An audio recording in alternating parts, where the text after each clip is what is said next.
Here. Here. Paul? Here. Mayor Regan? Here. All present, Your Honor. Thank you very much. This is a working session regarding the budget. I will turn over to Commissioner Densberger for preliminary remarks. Okay, Mr. Eder and Mr. Becker and all the department heads have been hard at this for actually a period of months. Going to go through the draft budget, which I certainly hope isn't our final because it is $508,152 short. There are, in talking with Mr. Eder this morning, there are things in here that all of us are unhappy with, which may actually mean it's a good starting point, I guess, because, you know, if you have a budget that everyone's happy, you're probably spending too much money. So anyway, I commend these gentlemen and all the department heads for their cooperation and bringing things together. The draft budget, as it's presented, has a lot of things missing. There's, I think, about $100,000 for streets. There are no vehicle or equipment purchases. We've been replacing computers on a rotating basis on a regular schedule. That has been cut in half. There's some questions, in my mind at least, about attorney fees. All the maintenance budgets are cut significantly, which is, when you cut maintenance, that's always scary. So, and I'm sure each of you will identify some other things in here that concern you. So, but it's a starting point. And, you know, we talked 6 months ago about the need for revenue. That need is still there. And as I asked the department heads last week as they make their presentation, I'd love to hear some comments from them as to what they've done for efficiency, cost containment, things such as that. Because, you know, if we need to go ask the public for more money, at least for me, I would much prefer to do it having some confidence that we've done due diligence to make sure we're spending money as wisely as possible. So I guess with that, Mr. Reeder, I'll turn it over to you, and I believe the Marina's up first. Yeah, before we get to Marina, I'm just going to add a few comments to what the commissioner said. The goal for the budget from council, the directive to me and the staff was to develop a balanced budget with no staff reductions and no revenue increases. And very, very tall order, as Commissioner said, we're actually coming up short of that goal as we're still in the negative. There's a lot of things that are missing from this budget. Every department has made concessions. This is most of my working documents sitting next to me. There's some back on my computer. Those are the ones I actually printed off. Departments have made a lot of changes over the last year. We're now through the ERI, which has caused some of those changes. The biggest changes that we'll get into are in Public Works and some of the organizational changes that Dennis will talk about that some of you may know about, some may not know about. So I'm very appreciative for what the departments have done so far. Very happy they're working with me.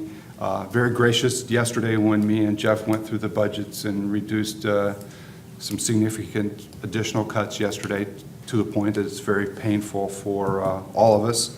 But I felt we had to look at every last dollar to move forward. The one budget that's actually not part of your big packet is the Marina budget, which we're starting with first. The Marina is run as an enterprise fund.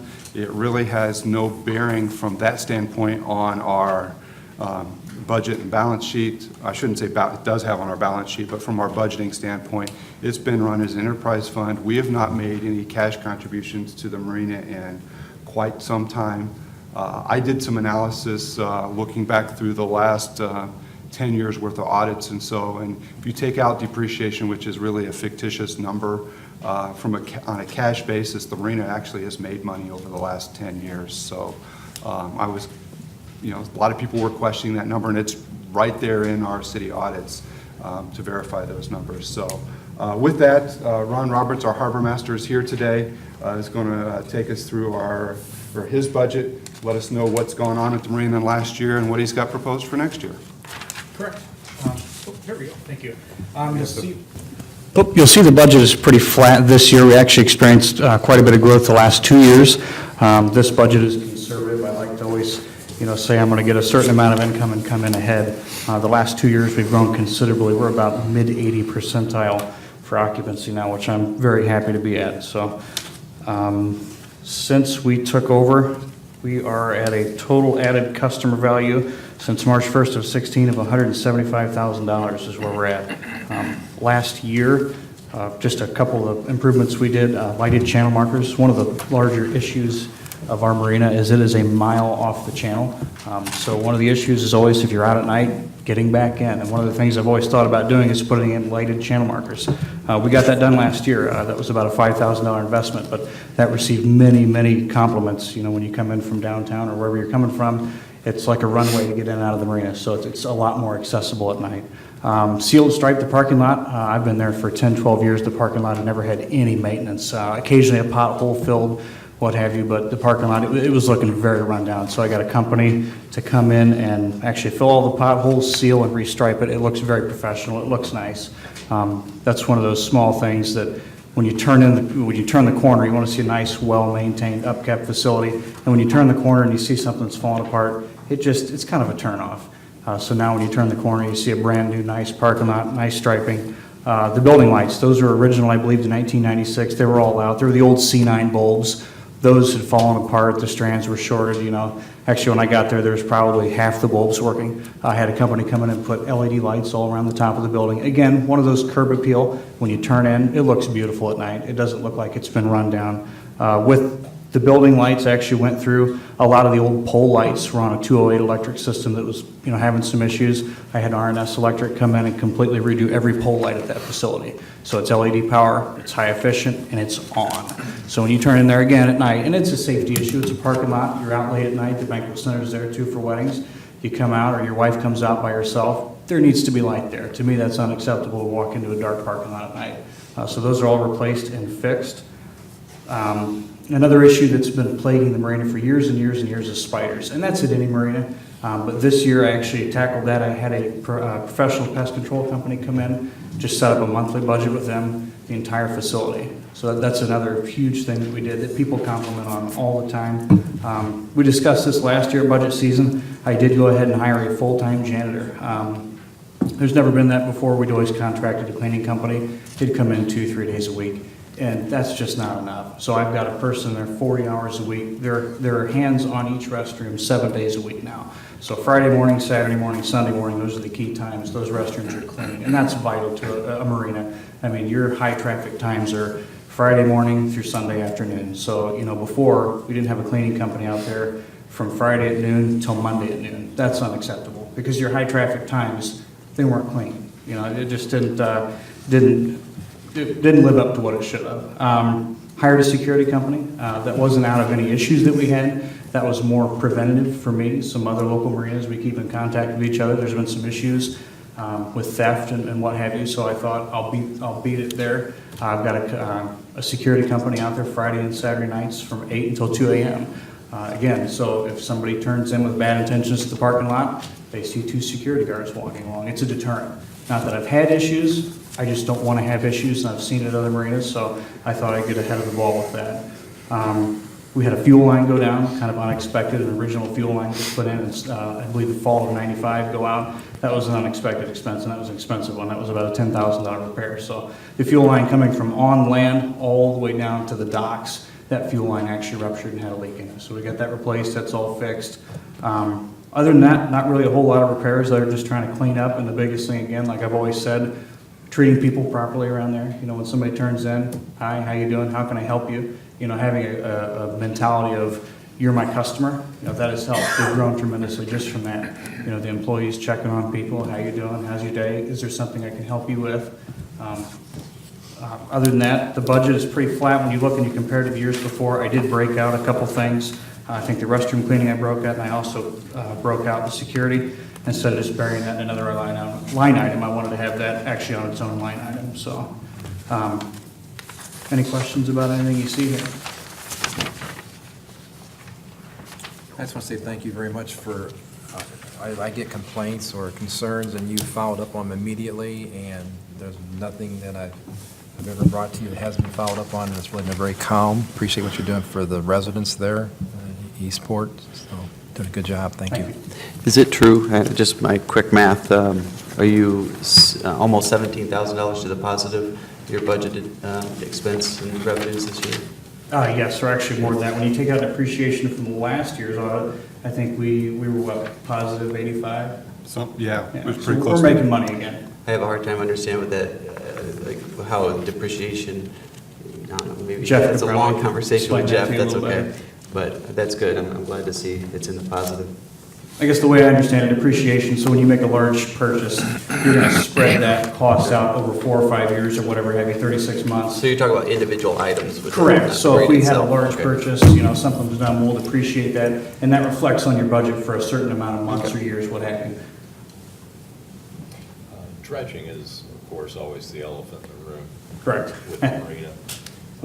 Are you on?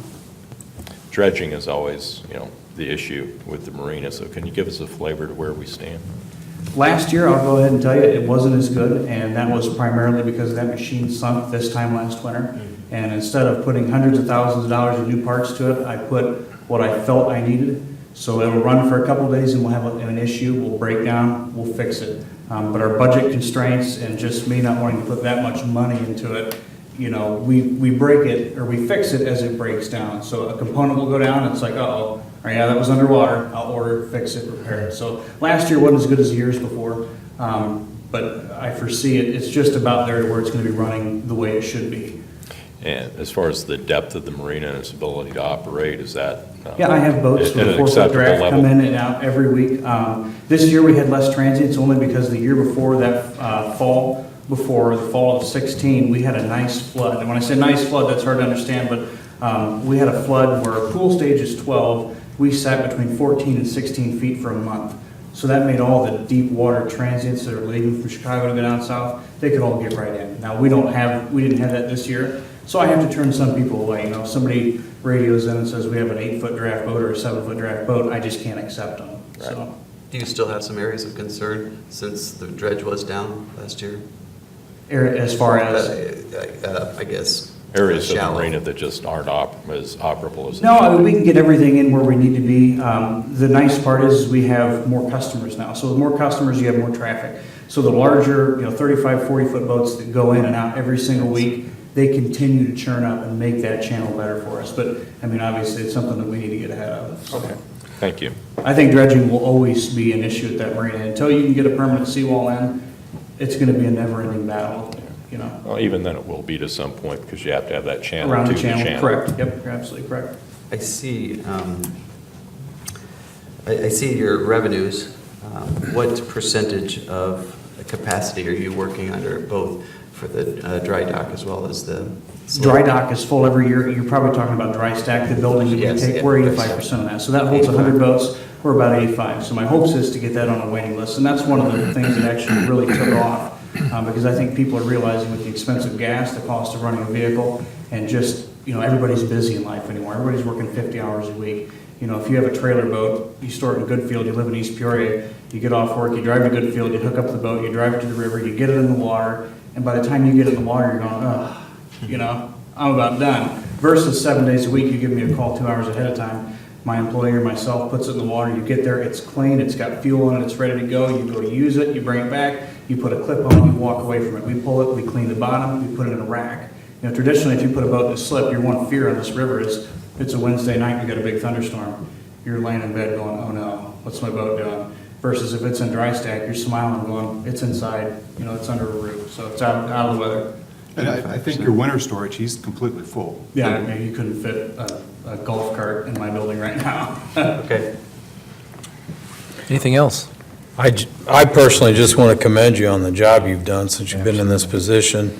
As someone in the past, I've been somewhat critical of the marina and the city-operated marina at that, because it is an enterprise fund, so it needs to be self-sufficient. One of the challenges I had in the past, which we've made some changes, is the lack of transparency I felt, whereas since you've been in place, you've been fully transparent. The numbers are verified, and I appreciate the job you've done. Thank you. You've done a really good job. So. Anything else? Do you see a need, you mentioned the dry stacks being full, where we would might be money ahead to add 30%, 25% additional storage? Is there a payback on that? I've thought of that, and that's something you really need to sit down and look at return of investment, and you need to get a better forecast of where this economy is going. If you would have said 5 years ago we would have had the lull we had, I would have said you're wrong. But to put that kind of investment in without being very certain of where we're at. For one thing, winter storage would fill it every year, but dry stack would be the question. To invest that amount of money in that, and a dry stack system is pretty pricey, the amount of steel that goes into that. But I'd say definitely long-term, that's something if we continue to increase like we are, it would definitely be something to look at. What would it take to acquire the costs of that? That wouldn't be real expensive, would it, to get an estimate or? No, not at all. I mean, in my view, I would pursue that because, again, I mean, if we just go from year to year, then you're up, you're down, you're up, you're down. Correct. And you're not there to catch the windfall when you can make it, and you're just working backwards. I think that's sometimes some of the direction we've gone in. I appreciate the freedom you've had to run your marina in a fiscally responsible way. I like that. I like taking care of the parking lot, making it look good, and maintenance, and not putting that off because there's payback for that. Correct. You get return on a good impression of the public who rents from us and pays their money for us or to the marina, and if we let that go, they're not going to come, and then you're down. Correct. You're spending more money chasing bad. So I would say be proactive. In my view, I would be proactive, get some costs, what it would take to expand your storage capacity. Mm-hmm. And you're okay on slips. You've got room for slips still. You're not. Well, the one thing I would say on the slips is if you actually come down and look at the layout, my 40 and 45 and 50-foot slips are practically full. The 30-foot market for a slip has really kind of fallen off in this area. The last 10 years, the operator of the boat has went more from a 25 to a 35 and 40. The 25s and under I put in dry stack because they don't really sleep on them, and it makes a lot more sense for them to be in dry stack. It's out of the weather. But what I've started to look at is how am I going to take those 30-foot slips and reconfigure them into larger slips, because that's what I really have the need right now. Okay. Does the economy work just for winter dry stack storage to build another facility, or would it be necessary to make sure we would have a certain percentage during the summer as well? You said you have 85% summer. If you're going to do it, I think it would be wise, you're already spending the money, go ahead and put in a rack system. You could actually, and I've thought about, you could actually take a lean-to off the dry stack building, and that could be winter storage. But if you're going to spend those monies, I think it's best to utilize them in two different factors versus one. Anything else? Very good, good job. Appreciate it. Good job. Jeff? Public Works is up next. Thanks again. Yeah, those are the quickest ones for the Marine we ever had, actually. Thank you very much. Thanks, guys. Thank you. Welcome, Dennis. Pass out an abbreviated version, so you don't have to stumble. Thank you, sir.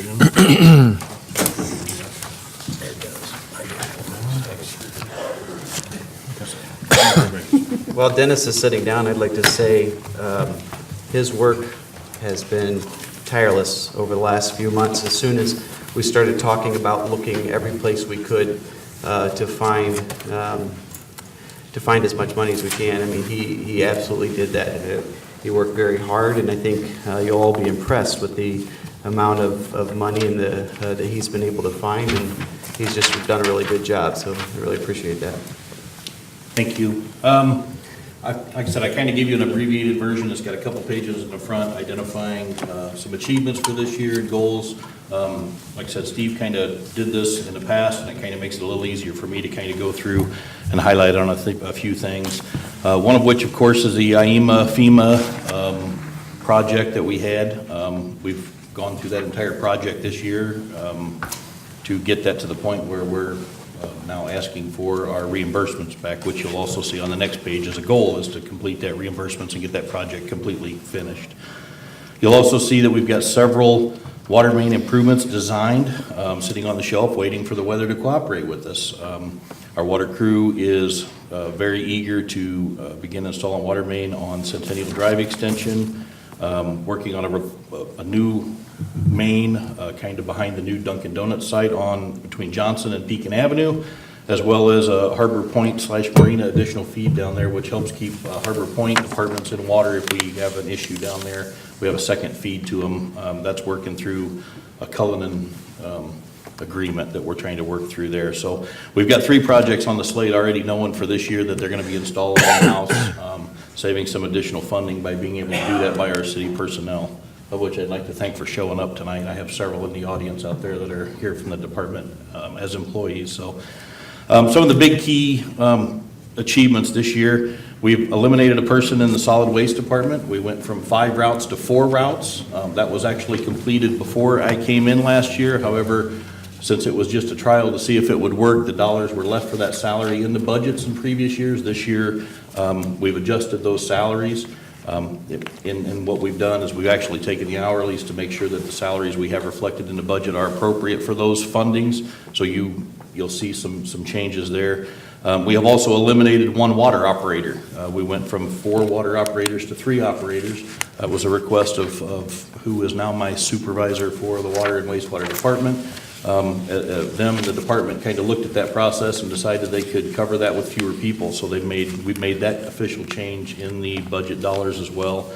And with the ERI last year, we've eliminated a supervisor position. We had 3 supervisors in Public Works, and now we're down to 2 supervisors. So that's the primary achievements. There's some other ones that are listed on here, but those are the highlights that I want to make sure I hit and call out for you. And it's especially important to note when, as line staff is coming to, management, making recommendations going from 4 to 3. And my first response when it was presented to me was, let's see, I've got some concerns. We did a trial period for, 6 months, and then it was working well, so we've kind of permanently went that direction. So same kind of thing with the supervisor. So although that was more driven than management driven, so. Hey Dennis, just a quick question before you go into your goals. On the IEMA with the reimbursement, what kind of timeline? Just so I'm a little unsure. I know we are currently submitting to FEMA and IEMA for payments. We've received most all of our final billings for everything on that. We do have a small punch list waiting for weather to cooperate to be able to come back in the spring. Been working through with Miller Hall and Triggs on that piece of it to work through. They prepared the paperwork for Steve and prepared the paperwork to ask for those credits back. So I know they were working on that even this week, but I don't have an idea on the timeline of what it takes for that reimbursement back. Later on. Later on. Okay. Thank you. Okay, so for goals, I'm not going to kind of go through a whole lot of these, but of course, we're all aware we've got a giant wastewater treatment plant project that's going to be beginning. You'll be seeing that in the budget later. That's a $13.5 million hit in the budget, which we've accounted for with the wastewater rates that we've increased last year and the projections. So we're still on track, but our budget's going to look a little lopsided because we got to begin paying bills that we're going to hopefully work with Mr. Becker on getting our EPA loans and whatnot secured after we get through our engineering piece. So, of course, it does get the reimbursement back from IEMA, FEMA. I don't know whether that'll hit yet this spring or whether those will carry into the next budget year, but we're working on that piece. We've got several water and wastewater upgrades that we're going to try to be looking at, part of which includes the North Main Water Treatment Plant. It's something that's a sore for us. We all know it was a Band-Aid fix that's been about 15 years as a Band-Aid fix. Could have a problem any day that would require a multi-million-dollar investment. So we need to begin the process of figuring out how we're going to address that so that we're not trying to scramble and do it as an emergency and have to throw cost out the window because we have to have it. We need to get a plan in place to be able to figure out how to do that. We can't go without that water plant. No, we can't. I mean, I think that needs to be stressed, that this is not some what if, it is going to happen. It is. We know it. It was a Band-Aid that was put in place when Steve was an engineer. It was only supposed to last a short amount of time. Had to do with the thickness of the walls of the filters themselves. They put a coating on the inside to extend that life. That's been 15 years. That was not a long-term fix. We haven't done anything to replace those filters or look at any further options. But if it becomes an emergency and we begin springing leaks, we're going to be scrambling to try to figure out what we're going to do, how we're going to do it. And we all know how if you budget and plan for something as opposed to spontaneously do it, we all know if we plan and budget for it, at least we're going to know what we're getting to. We have an opportunity to bid. We have an opportunity to make some good budget decisions. Whereas if we just have to do it because it's an emergency, we kind of sometimes have to throw cost out the window because we need it back and we need it now. Just to comment on that, just as the marina is an enterprise in itself, at least in this area, Public Works, water and wastewater is an enterprise fund.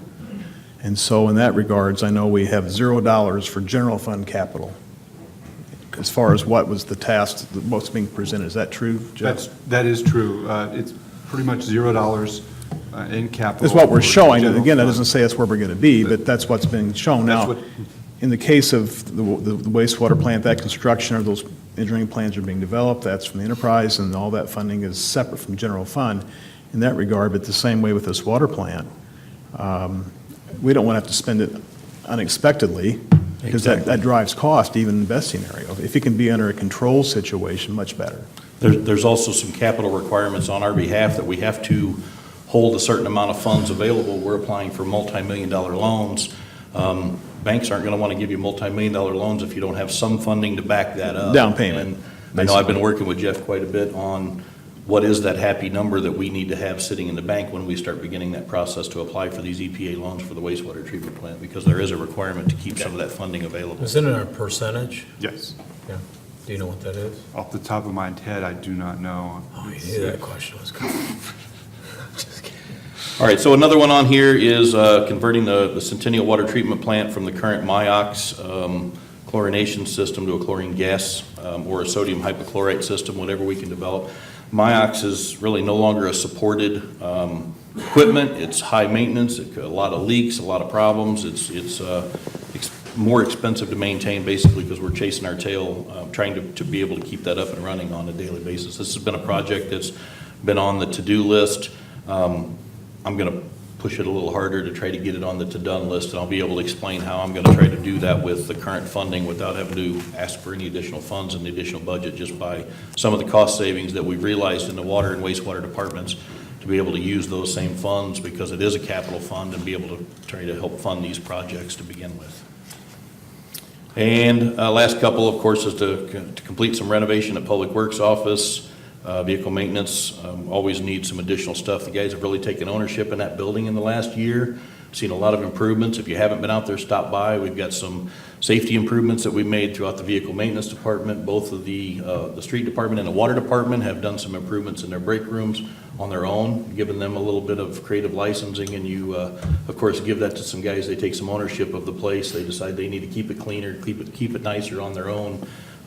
It really looks good for what they've done for the amount of abilities, as well as we've painted some lines throughout the garage bases to be able to route people away and around from the vehicle maintenance so that we keep them safe as they're walking through, because we have had some vehicle maintenance incidents with people crossing through the garage and having things flying across the room and not realizing that's what's going to happen. So we've kind of routed some traffic to keep it safer there. And then, of course, install the water mains that we've got engineered and sitting out there. We're ready. We're waiting on the weather to cooperate with that. So the next page of your process, what you're going to see here is this is a spreadsheet that I've thrown together since me and Todd and Rick have all been working on this since September, when this first kind of come out, is to start trying to identify cost savings. So this is an abbreviated spreadsheet of what I've got. I've got a lot more depth as to what some of these expenses exactly are. That's a short description of what it is, the budget line where that particular dollars was hitting, and then the actual cost savings. There's cost savings, and a lot of these you'll find are in the water sewer side, because what they've done in Public Works in previous is a lot of the contracts and a lot of the repetitive stuff they've put into the enterprise fund. So when you start going out and looking for where can I cut costs by reducing this or that service or this or that options, you find out that it was being paid for out of the enterprise fund. So there's not a ton of savings that's going to actually hit the general ledger in here, but what you'll find out is some things that have been identified. We had several welding gas contracts out there throughout the sewer department, throughout the vehicle maintenance department, throughout the water department. We were able to pull them all in and rein them down into the required versions. We had multiple tanks sitting there full that had been for years and had been getting rent paid on those. So there's some pieces up there. So these are all a yearly savings, starting at the top to down to the bottom. Now there are some very large ones in here where we've done some chemical. Todd's taken on himself to start looking at some different chemicals and some different options. There you see some very large ones down there at $34,000 for switching over to, I guess that one's for a salt decrease in price. We are required to purchase so much salt, but because the price went down, we actually, by not taking delivery of it last year, we're getting more salt for less money because the price went down this year than what it was for last year. But you'll see that you've got some $21,000 change for phosphate changes, $14,000 for a wastewater polymer change that we've done. So those are very large dollars that are just by going to chemicals that are equivalent of what we've got, just on a different basis and a cheaper basis. If anybody sees anything they want to ask on those, I'll be more than happy. Just a comment. I know on the polymers, and these others, that you can comment. It takes staff to validate these things. It does. And we did a polymer test where they come in and actually we got to run the polymer as an example of what we were going to end up with when we got out to the dried sludge process at the very end. We're able to validate that the claims that were being made is that we can produce less sludge for less cost of the chemical to begin with. Makes sense. I mean, if you can pay less money for a chemical and when you're done, you have less material to dispose of, it's a no-brainer. It's an easy move to say, this is cheaper to do because we're taking less to the landfill and therefore, and it's doing as good a job. It's drier sludge is what the whole point Just to was. comment on that one, you've not really, at this point, tried to validate the savings on the sludge disposal, have you, as part of this? The parts of it have been, like I said, some of these numbers are rounded. Some of these get kind of vague because when you start talking about, we've done a lot of VFD installations, which you start getting into cost savings for power, but how do I predict that? A lot of the power savings, it's hard to guess. I know what we're finding out right now is there's a lot of rebates offered for VFDs, so we're spending a lot of time installing VFDs, because when you can get a 75% rebate on a piece of electrical equipment that's going to save you money, it's a no-brainer. We need to be making those improvements while we can get a 75% discount on those costs, by all means. And I know there's several more things on here. Some of these are small, some of these are very small dollars, and it doesn't seem like there's a whole lot. Some of these are people going out and doing their own research to say, hey, we need this particular item. It's available here locally from a local vendor, but I can get it cheaper here, there, or somewhere else. And we're actually using some ideas of how to purchase things a little bit different. We've reviewed our towel services and some of the things that we've done for mechanic uniforms. We've talked to pretty much every vendor, even to the point where we had 12 TVs that we managed to pick up out of various ditches across the city. Had to get rid of those. We were able to find somebody that says, bring them up, we won't charge you, but you got to do it today. So we did it, and we made it happen. So that would have been a cost that was avoided just by making some phone calls and asking some questions. And like I said, a lot of these fall upon the supervisors and their willingness to work, and we're trying to push this going, and that's one of my goals, was to continue with this process. We're going to push this process on down through all the employees, because they see hands-on of things that they can identify and things we can make improvements on too as well. So this is just, hopefully just a start. Just to comment, I know that the tasks that you, in all departments, were asked to, look for these things, and some of them are big dollar, some are smaller. I think you could illustrate the effort that you've gone through, and you've done that already with verbally and on the report, but one that I found pretty easy to illustrate how we can save money, and I have no problem. I know what the work our staff has done and the employees working with you, but would you just go through quickly the ICE situation, how that saved $450 a year? Okay, so the ICE scenario is, unfortunately, we do not have our own ice maker. I think the public could identify with this Yeah. one. But we don't have our own ice maker, but we do have crews that are going out there and working in hot environments, in environments where they're away from a building to be able to get water and ice, so therefore we provide bagged ice. So this year, the bill came in and we discovered that we were paying rental of the ice machine that sit in our lot, which is literally just an ice machine like you'd have at a Huck's or anywhere Just a else. freezer. Has their label on it, just a freezer. You reach in and get your bags. And they were charging us $450 a year rental for their freezer, of which if it dies, they'll replace it. Well, we ended that rental and we went out and spent $450 and bought a deep freeze that's twice the size of what we had before, for a one-time cost. So instead of spending $450 every single year for rental of a freezer, we purchased one. At this point, I can give that freezer away every year and not spend any more money than I ever was spending before. So it's really comes down to Rick and Todd both perusing all of their bills and identifying things of things. Like I said, that would have been something that we may or may not have caught in the process of going through the bills, and it was something, hey, we can look at, and this is an easy cost choice. We worked with the ice people, and they said, we don't care what freezer we put it in, we'll just continue. And then in that process, they also reduced the price of their bagged ice the minute we started having those conversations with them. So some of these things have just gone on for so long, nobody's asked those questions, and we've got supervisors that are willing to ask those questions and see if we can save anywhere from a nickel to $1. It doesn't matter what we save, but we're saving everything we can. Thank you.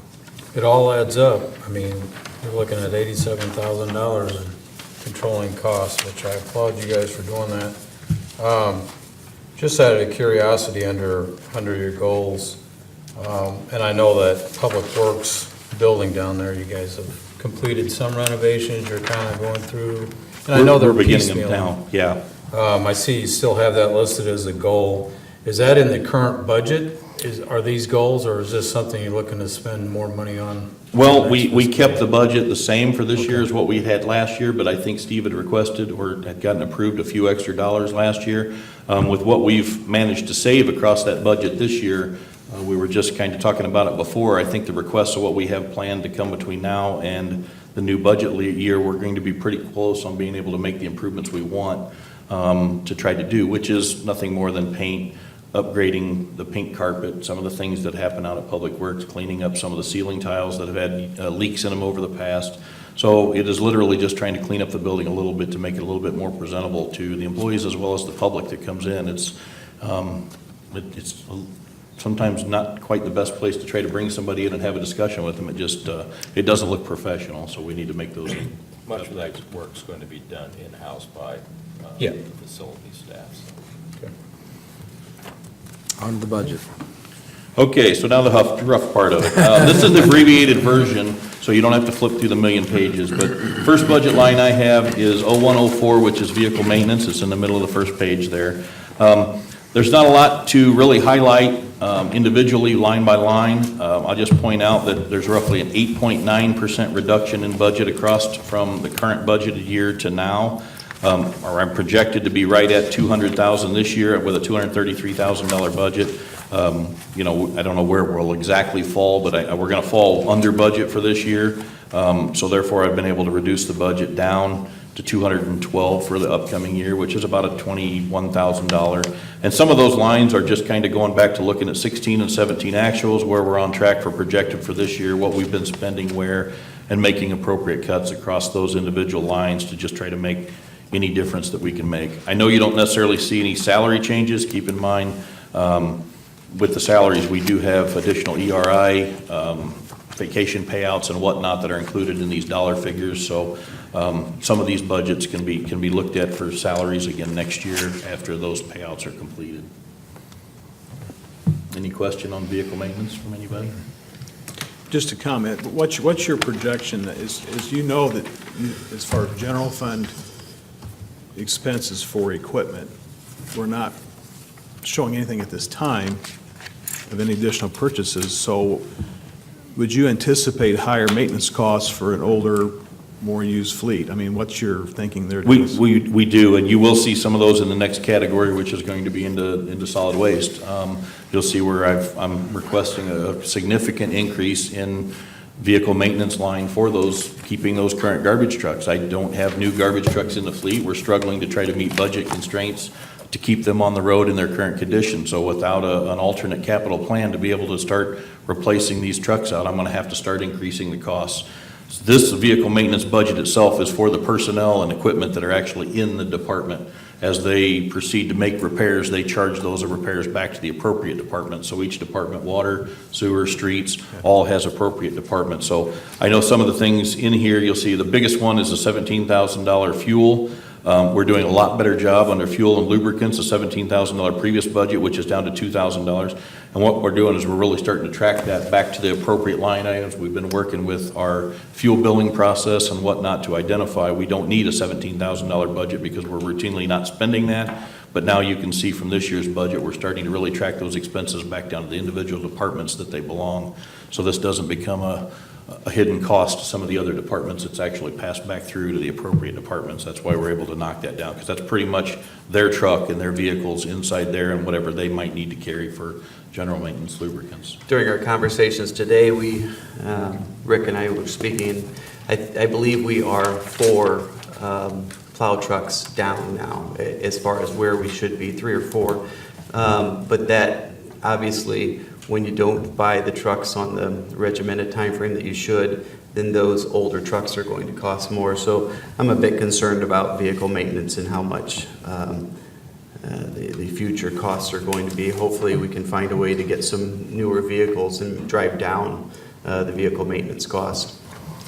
Yeah, and I do have a large need in this particular department too. Our lift that we currently use for moving our trucks is very poor shape, and I know on the very last page of my presentation, you're going to see my capital requests that are unfunded for general fund dollars, and that's one of those pieces of equipment. It's about a $15,000 cost to replace, but we're at the point where we can't continue to try to Band-Aid this lift to be able to pick up the trucks, to be able to get underneath them and work on them as easy as we need to. So we're at a time where we need to invest some dollars back into this department if we're going to continue to operate in a vehicle maintenance department. And like I said, we're working towards trying to be able to fund that particular piece yet this budget season. Just trying to see what else we can come up with from all the departments to be able to see what other building maintenance funds we might be able to try to put that together to see if we can't meet that need before next season. I want everybody to think about the vehicle maintenance as well. That's one of those areas that we've identified in the past as a potential future revenue generator, not necessarily making money, but costing the city overall less. If we could, one, we would need a facility that would support it, but 2, hire the appropriate personnel, therefore decrease the overall city vehicle maintenance, whether it be public works vehicles or police vehicles or fire vehicles or what have you. If we could do it in-house, potentially driving down that cost, we need to have a legitimate study done to see at what the, I guess, the break-even or profitable point would be. Because I really believe that we could, if we had a different facility, we could probably do a lot better with the city's money overall. Where we at, Dennis? Along those lines, one of the things that has been mentioned before, Commissioner, was all the along the vehicle maintenance lines is that all the, for instance, squad cars, some of the vehicles in fire, not the large diesel, but the chief's vehicle, things like that, city administrator's vehicle, and various other vehicles like that. Perhaps looking at actually bidding a single contract with a single vendor rather than right now, I think we run around to about 3 or 4 different repair shops in town. I've got to think if we put out a bid for all the city's work, for all the vehicles, we could probably get a better price and perhaps better service. So. For the future. We've looked at doing some of that. Some of the issues you have, or the diversity of vehicles we have. Some shops are more specialized in certain types of vehicles and repairs than others, so it is a little difficult to go to one for everything. Please continue, Dennis. Okay, so the next category I have will be solid waste, which is 0500. Then this one here, this was a messy budget, and I'll be honest with you. There was a lot of errors in this budget that I inherited, and not at anybody's fault or discretion, but when we begin to start looking at these across the board and going line by line, you find out that it's an impossible budget to make sure that you can even manage or keep. So this budget, unfortunately, is a 10.6% increase over previous years. And I'll highlight what some of those reasons are. And the biggest one, of course, is our landfill fees, 017. Our current budget year, we're budgeted $335,000 for disposing of solid waste. The previous 2 years, we were at $370,000 and $406,000. So I don't know where we quite came up with the $335,000 number, but the idea that $75,000 of solid waste was going to vanish in East Peoria was probably not very likely. So our current projected budget for this year is $448,000. That's $110,000 over this year's current budget. So obviously this year I have to ask for $450,000 in that budget line to even come close to meeting the budget needs. We did also experience an increase in tipping fees this year, so that's gone up. So those between the tipping fees, and then if you go to the next one, which is the recycling fees, you'll see that recycling, we're not anywhere close to spending the $30,000 budget in recycling. Unfortunately, the citizens of East Peoria aren't quite as good at recycling as what we really need them to be, and I would rather go over budget in recycling and have to ask for 2 or 3 times the budget in recycling. But unfortunately, the numbers don't show that. The numbers show that we're recycling around $20,000, which is why I set that budget for that particular number. If we had greater recycling, we would have lower solid waste tipping fees. Correct. And the recent report we've gotten, or we take something in the order of 8,500 tons, a little over that, to the landfill as garbage, and recycle 670 tons of material. So it's a huge. About 8%. I mean, That's very revealing. It is. That's very revealing. I often wonder if one of the main contributing factors is the ease of rolling a toter out to the road with garbage as opposed to carrying the red bins out to the road and recycling. Obviously, we have some toters. The goal is to go with just the armed vehicles so we could have a toter recycling program. I believe that we could drive up recycling if we had the toter program, thus therefore driving down the overall cost of our department. You can actually do some simple math here and potentially eliminate your recycling program, turn it all into garbage because it takes less men to pick it up, and actually save about $180,000. I wouldn't be a fan of that, I can promise you that. I think we need to find a different way to entice people. But it saves money, is what you're saying. It's just, it saves money, so. If you're looking just at cutting the dollars down, what we can get by with on the cheap, that's the way to go, Yeah, perhaps. the business person, it tells you that it's the right choice to make. The environmental person, in me especially, says it's the wrong choice to make for the city of East Peoria. You know, if we're talking dollars and cents, I'm going to tell you one story. If we're talking what's correct and what we should be doing, I'm going to tell you a different story. And I don't know what the happy medium is, because the happy medium is we need to be able to progress recycling. And with what we have, we can't progress recycling. I can't try to Our increase trucks it. are one of the biggest problems. What I do know from my past experience in other communities, when we went from the toters, or from the bins to toters, your recycling went up significantly. We're talking, 400% or 500% type of increase. and it also helps drive down some of the garbage costs. So, I'm kind of like Dennis, I'd rather see people recycling more with toters because I think it's easier. And you get a higher participation rate. Our current situation with, and this is review for a lot of us, but since we have the transfer station here in East Peoria, we have some advantages there with waste management as far as glass, et cetera. We've talked about some of these things and some ways that they would take that poundage out of our solid waste bill and so forth. And you've done the numbers, I know, and so there's some real advantages to look at that as far as. Yes, but it takes additional equipment to You're- be able to do it. Well, you're investing, but there's a payback to that. I think that's what you're saying, that Yes. there is an investment, there's a payback over 2-3 years, whatever the number is.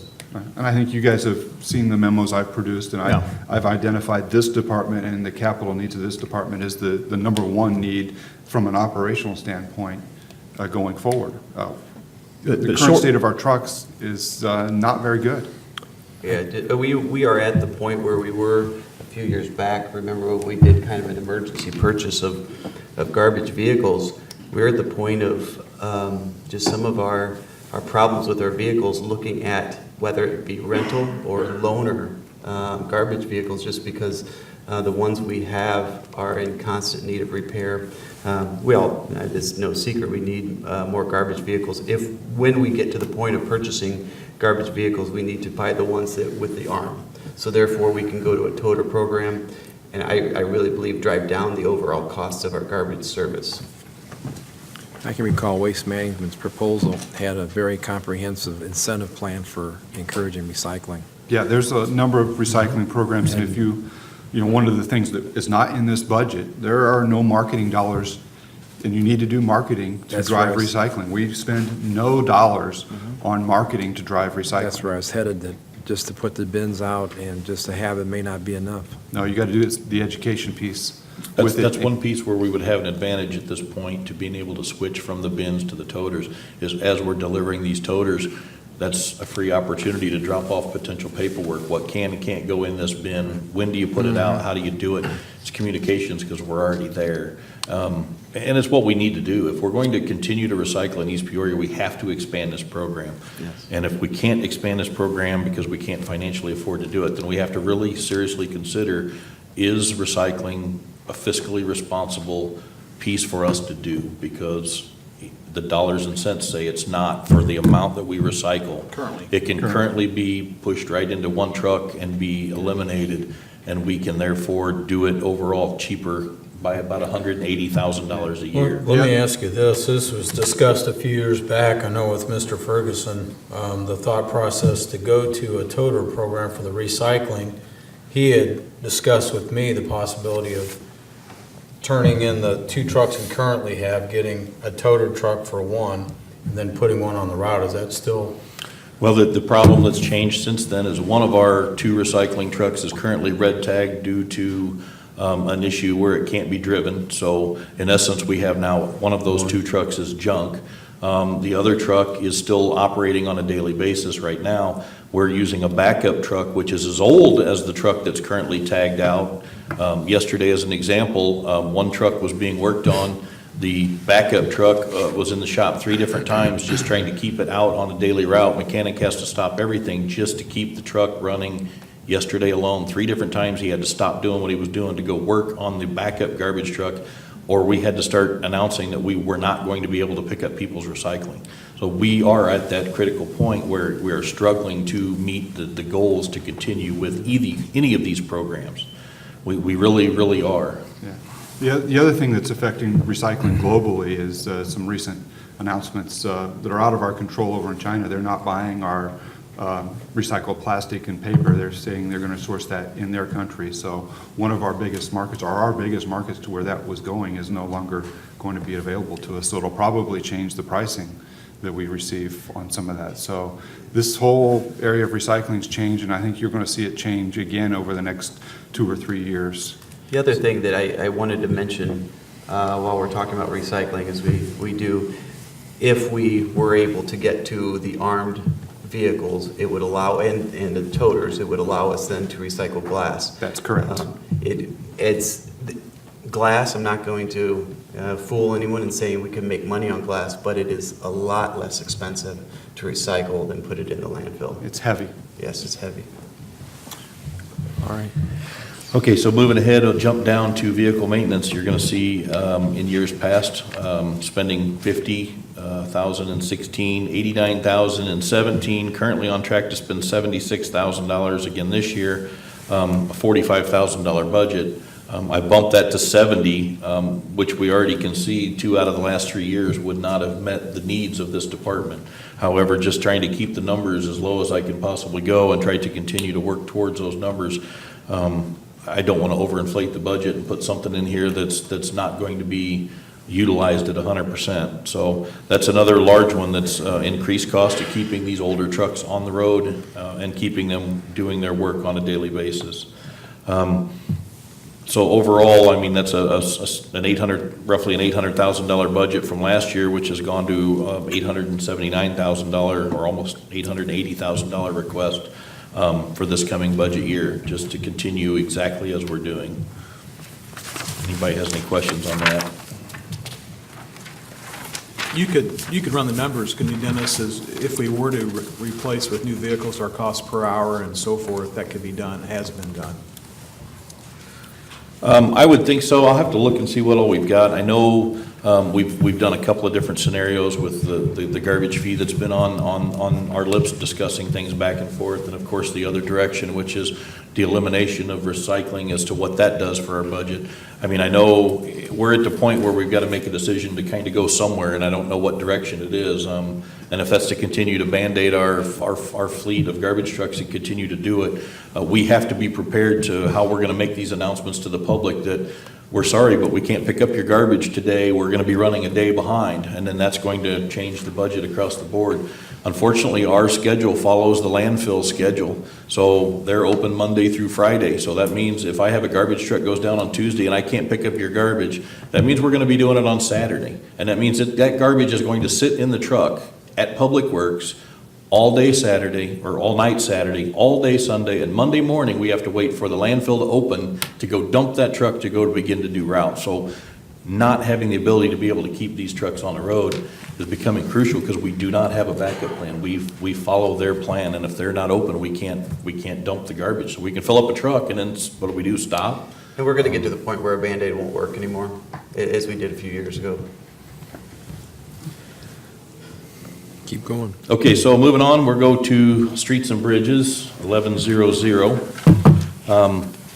Overall, this budget, let me flip my pages here, is a 13.5% reduction between the budget that we're in right now at a 2.147 million to a 1.885. I'll explain where some of that reduction comes in. Some of that reduction is in the wages and labor, the very first line. And that's not from the elimination of people, but that's from the ERI process of having people. We've done every dollar, every hourly rate times the maximum amounts to be able to put a budget figure that will be able to be reflected and true. In the past, you can see that it's kind of been all over the place. We're right on track for 1.094 this year, right on a 1.196. So we're going to have a little bit there that we're able to make up. So this is continuing with our manpower as it sits right now for the street department. A lot of these categories have been tweaked down anywhere from 5,000 here to 1,000 here to 1,000 there, to just try to come up with every dollar that we can possibly meet. Some of these are putting some hard times on our street department to try to figure out how we're going to do the same amount of work with less funding. The only other increase that we really have here is back to vehicle maintenance again. In the past, we had $114,000 vehicle maintenance, $123,000 on an $80,000 budget. This year, we're on track to be $113,000. It doesn't really reflect an accurate budget. I can put whatever dollar figure you want me to put in there, but if I'm not going to come close to meeting it, it's kind of an arbitrary number. So this year, it has to be $110,000 to even come close to trying to meet it, and even that is the last 3 years projected. I haven't even been able to come close to meeting that. So again, that goes back to having an older fleet that's out there. We're not replacing vehicles in these departments, so when they break down, the repairs are getting more expensive and they're taking more time. It's putting more people. So you're telling me we're not saving money by doing that? Short-term and versus long-term? Where, I mean, we're not. It's costing us additional cost to keep the vehicles on the road. We've got some very old vehicles in Public Works that have, we just continue to fix them and continue to drive them because we don't have the ability to be able to replace them. So, the only other one I want to point out in here is line item 0162, which is radio equipment, or no, which is 0160, which is operating equipment purchases. You'll see that that's kind of had a budget breaker for this year. That was the Route Smart software that we purchased. So that's where it's a little bit odd, where you don't show a budget, but then there's a charge in there for that particular piece. I want to make sure I pointed that out so you knew that's what that was. I would like to, not tonight, would not be the appropriate time, but sometime through this budget process, as part of maybe a working session, give the council an update on our streets, show where we're at. We had a long conversation today, and we're going to meet again next Monday morning. Hopefully you're available, Jeff. Just to go over where we are, talk about some of our ratings. So I want to let you all know where we're at. I mean, it's that time. You haven't done it in a Maybe while. able to do that before a council meeting? Yeah, just sometime during the budget process. I mean, I could talk for a couple hours tonight, but no one wants me to, so. Exactly right. Especially with my wife. Keep going, Dennis. Okay, so if anybody has any questions on that one, if not, we'll move on. The next one's a super easy one. It's basically sewer chlorination fund. We have a particular fund that we put dollars in, only during the times we chlorinate, so therefore it gets a little odd when you start looking at this as a projected budget dollar figure.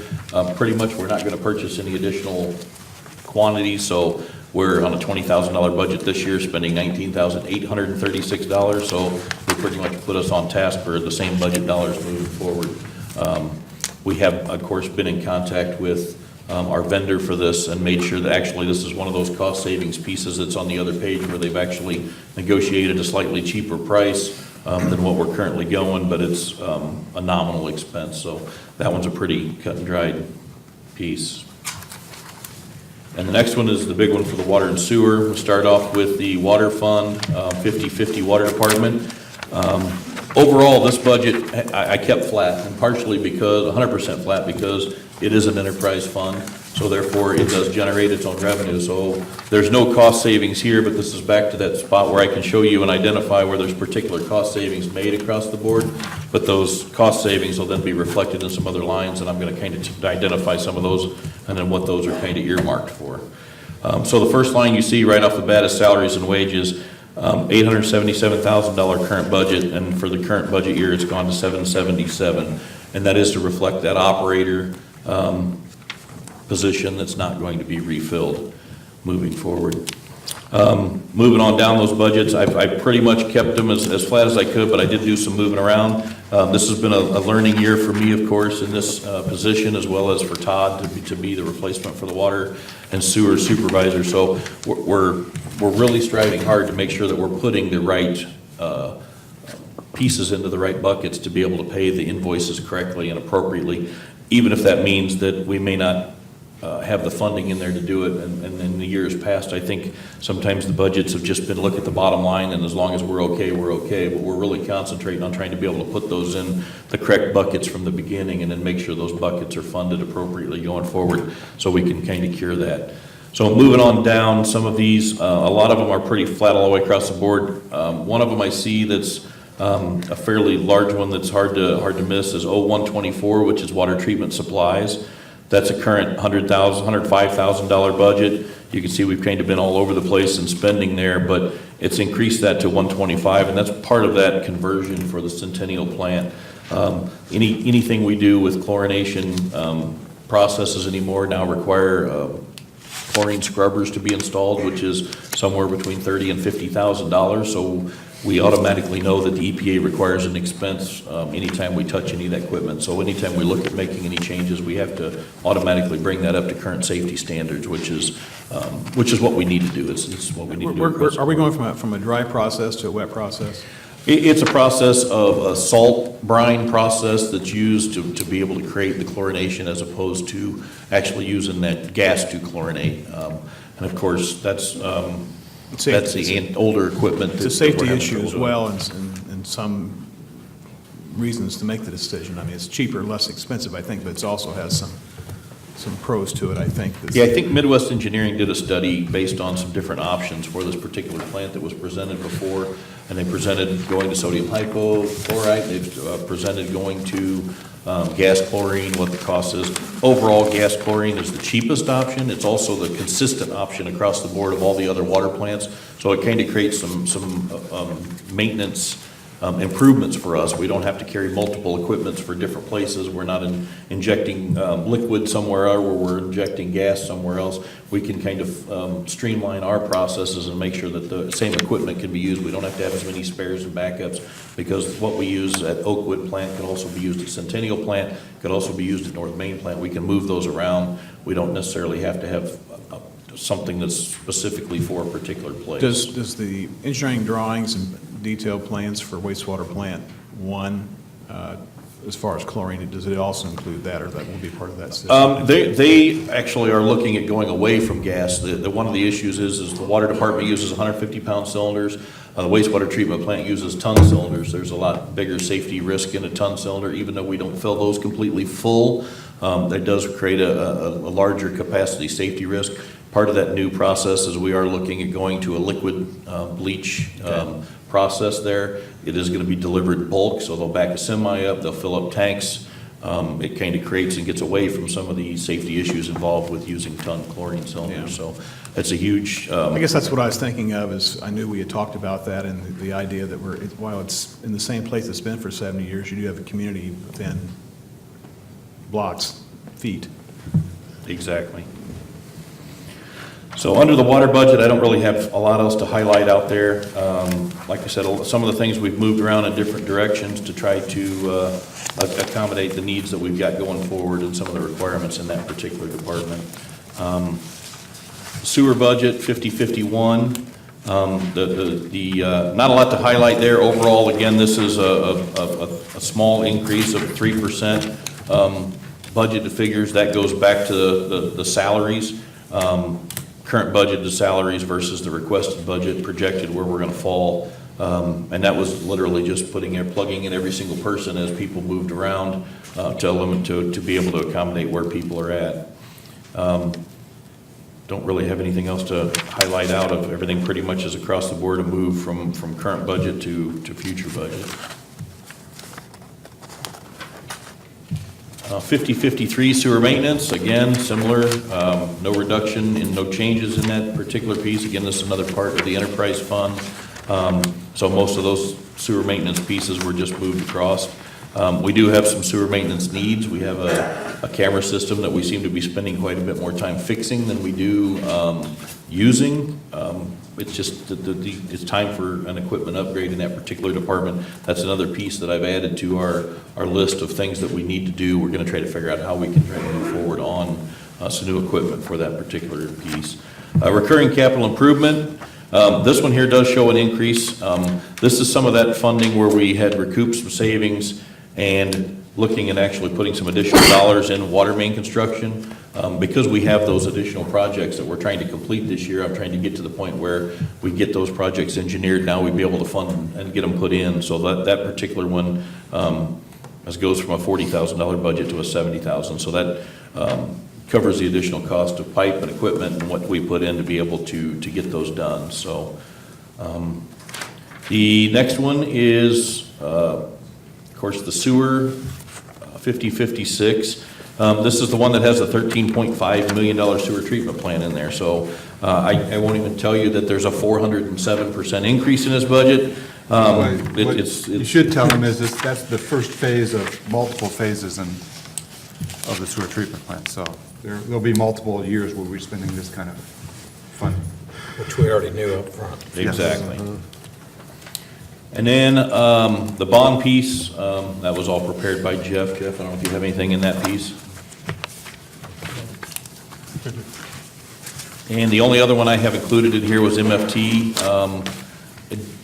There's not a lot to identify in the MFT other than the street paving dollars haven't changed from what was projected from this year to next year. So it's not like we're having an increase in the amount of roads we're fixing or the amount of pieces we're doing. So the final page in my report here that I've got basically identifies general fund capital request needs, and these identify several projects that we know that we have out there that we need to address, and we need to identify and get some funding for somehow.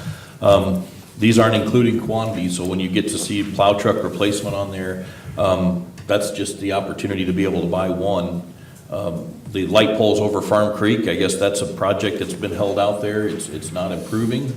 It needs to be addressed before we have a large issue. Of course, the arm truck replacements. A good example for an arm truck reasoning is when our arm trucks do go down, we had one go down about a month ago where we had to do a rebuild on the arm, and the whole time that truck was down, the backup truck, which was the manual truck, driver getting out, moving the toter, picking it up one at a time with the truck to be able to do it, was costing us about 25 to 30% additional time for that one driver, and that was with the other drivers going and helping as much as they could to be able to increase the productivity. That's the difference the productivity makes between the arm truck and then actually having to get out, handle every toter, pick them up one at a time. Every time one of those arm trucks goes down, we fight to try to get people's stuff done by the end of the day, and it puts additional. These new overtime trucks are the requirements. reason that we're able to have fewer employees picking up more garbage and recycling. Exactly. So there's some other costs, I'm sorry, go ahead. Potential injury, too. That's right. Yeah. So there's some other costs thrown in here just to kind of keep these aware. We've got a sidewalk program out there. We've got an MPDES review that's going to be going on. We're going to have some funding. The street department spent quite a bit of time putting this list together too as well to kind of identify equipment that we rent on a frequent basis. We don't have a mini excavator to be able to do projects, which could, that's an additional piece of equipment that could also be used by the water and wastewater department as needed too. So we have to rent our own chipper. So anytime we have to do anything to have to do with brush or trees, we've got to rent the equipment to be able to do anything with that. Seems kind of like we ought to talk about buying it rather than renting it all the time to be able to continue to do what Public Works needs to do moving forward. So a lot of these things on here, can be identified out there. The message boards, that was a couple of costs just thrown at some digital message boards to be able to equate to people in particular areas that, maybe a boil order exists, or maybe a road's going to be closed on a particular date, or we're going to be trying to cross Springfield Road at a particular date so people can try to reroute themselves. Might also be able to be shared amongst departments and be able to be utilized for potential festival use or something else where we have to be able to communicate to the public a little bit more messages out there. It's a good one to be able to post out there to let people know when we're flushing the system, when we're flushing in their particular subdivisions or areas too, to just keep them aware of what's going on. So these are just a few of them. I didn't spend a bunch of time with the water sewer capital expense needs, but we have a list probably as long as this is just for those particular things. Several other things I wanted to point out real quick. I know Commissioner Densberger asked for some identification of some potentials of where we could increase funding. Or where we might be able to increase funding for our particular department. So I have a whole list of just brainstormed ideas. Some of these are good, some of these are not so good, but they are what they are. They're an opportunity. If we do end up going away from cleanup weeks, we could look at some identification for the process to be able to identify special pickups. How we're going to be able to do that, what we're going to charge customers, if we're going to charge them for one, or are we going to charge them for none, or are we going to give them a free one, or how are we going to do that? Is there any potential process for setting up something to be able to create some additional revenue for the manpower cost of being able to do that? Can I ask a quick question with the cleanup week? Do we know, I know what was budgeted, but it was my understanding through the course of conversation with different people, what was the true cost associated with each cleanup? Do we know? We do have some figures that identify true cost. It kind of gets to the point where how deep do you roll that in there? I don't want to quote you a dollar figure. I'd be more than happy to get back to you with it because, and the whole reasoning is how much do you want to, how deep do you want to go? Do you want to include salaries, benefits, IMRF, overhead, how much time we're spending? I mean, how encompassed? Let's say that we just pure additional cost without salaries. You want to know how many men are, No, just what the cost is for the cost of, The cost of true. So tipping doing fees. The tipping fees. any outside obviously, contractors? cleanup. yes. One cleanup. 30,000 without all the other benefits and stuff. But when you start adding all those benefits with the true cost, what do we? true cost, you have. Be around 68, 70 some thousand. I mean, the number that I was told was around 70,000. That's the true Yeah. cost of Correct. the benefits, everything. Correct. So in this proposed budget, do we have cleanup included, or is that something that, Cleanup is not included in this Okay. particular budget. That was about a $30,000 line item in 016 that was not funded. And then there's some additional funding that goes under contract services for having somebody pick up the brush and some of the other things, so. There's I just obviously going to take the opportunity to say it's not something I'll support. It's not something I'll support because I don't believe the public would support it. But there are other ways we could do cleanup weeks. It's not just, there are some potential ways that we could have the same benefit to the public without being as much of a burden on public works. Having said that, I think cleanup weeks are important, and there are other adverse things that occur without cleanup weeks. I think the public spoke loud and clear about 10 years ago when we started to go away from them. So it's something that I am going to insist upon, but there's another part to that. We put cleanup weeks into our service as part of a resolution. So if we went away from cleanup weeks, I believe it has to be a resolution, I believe. and that's fine, I'll just share with you up front. I wouldn't support it at this point in time. We've not found the resolution. Just after learning what the true costs are, because I think the true costs do need to be part of that equation. I would argue that based on the budget we're facing, which is extremely ugly, I'd venture to say most citizens would rather see that removed than you go back and say, hey, I'm going to need an additional $10 a month or whatever, trying to generate revenue to cover those costs. I think the support would be there to be more understanding. I think if It's just my $10 a opinion. month was what it would cost to pay for cleanup week, you may be right, but I don't think that's anywhere close to what cleanup week would cost the individual taxpayer.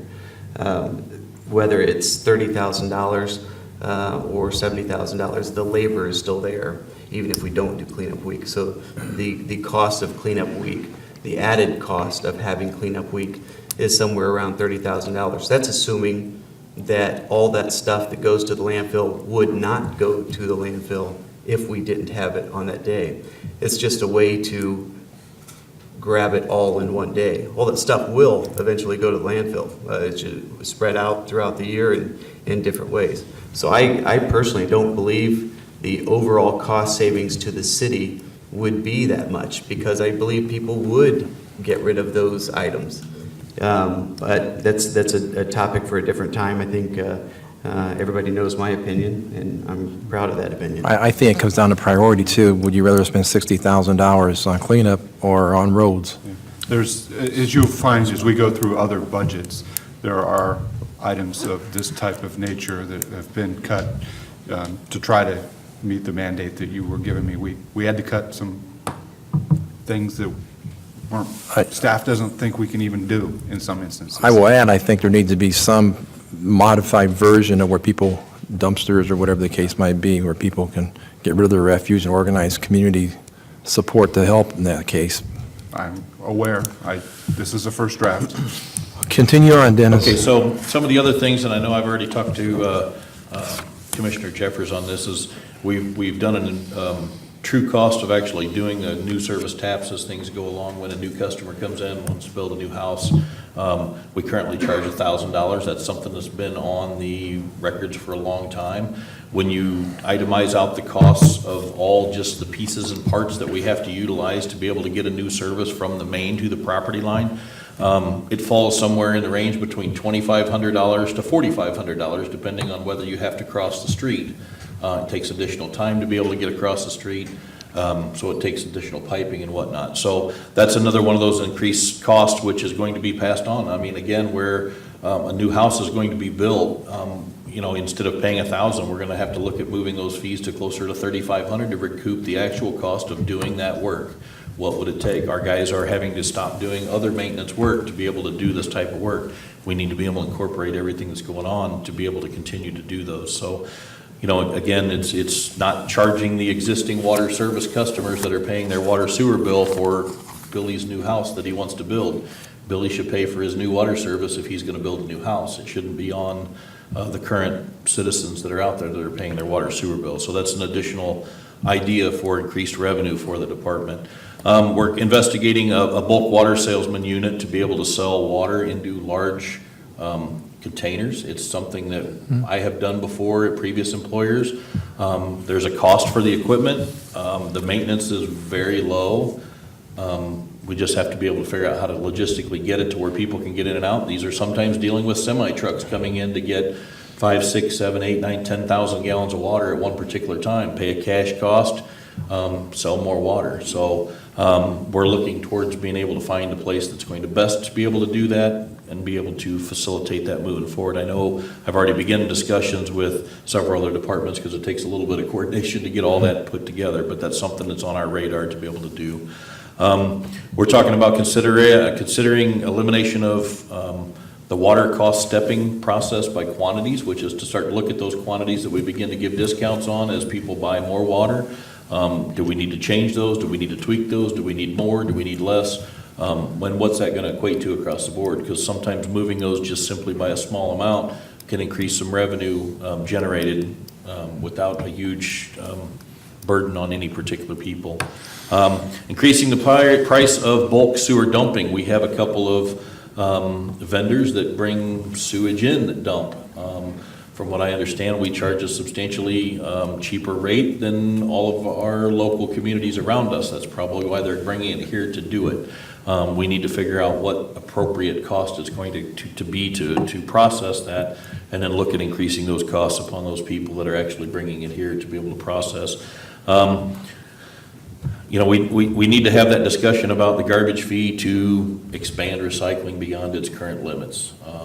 A garbage fee is not a solve-all, end-all, but when you start looking at all the other communities around us, we're the only one that's not charging that particular garbage fee to continue with that service that I'm aware of, at least that I've found. The fee that we've kind of been throwing around is cheaper, and it's also more expensive than different places and pieces that you go to look to. But again, to move ahead with the capital equipment, we need, with the truck purchases, with the toter purchases, to be able to go ahead, we need to be able to fund that.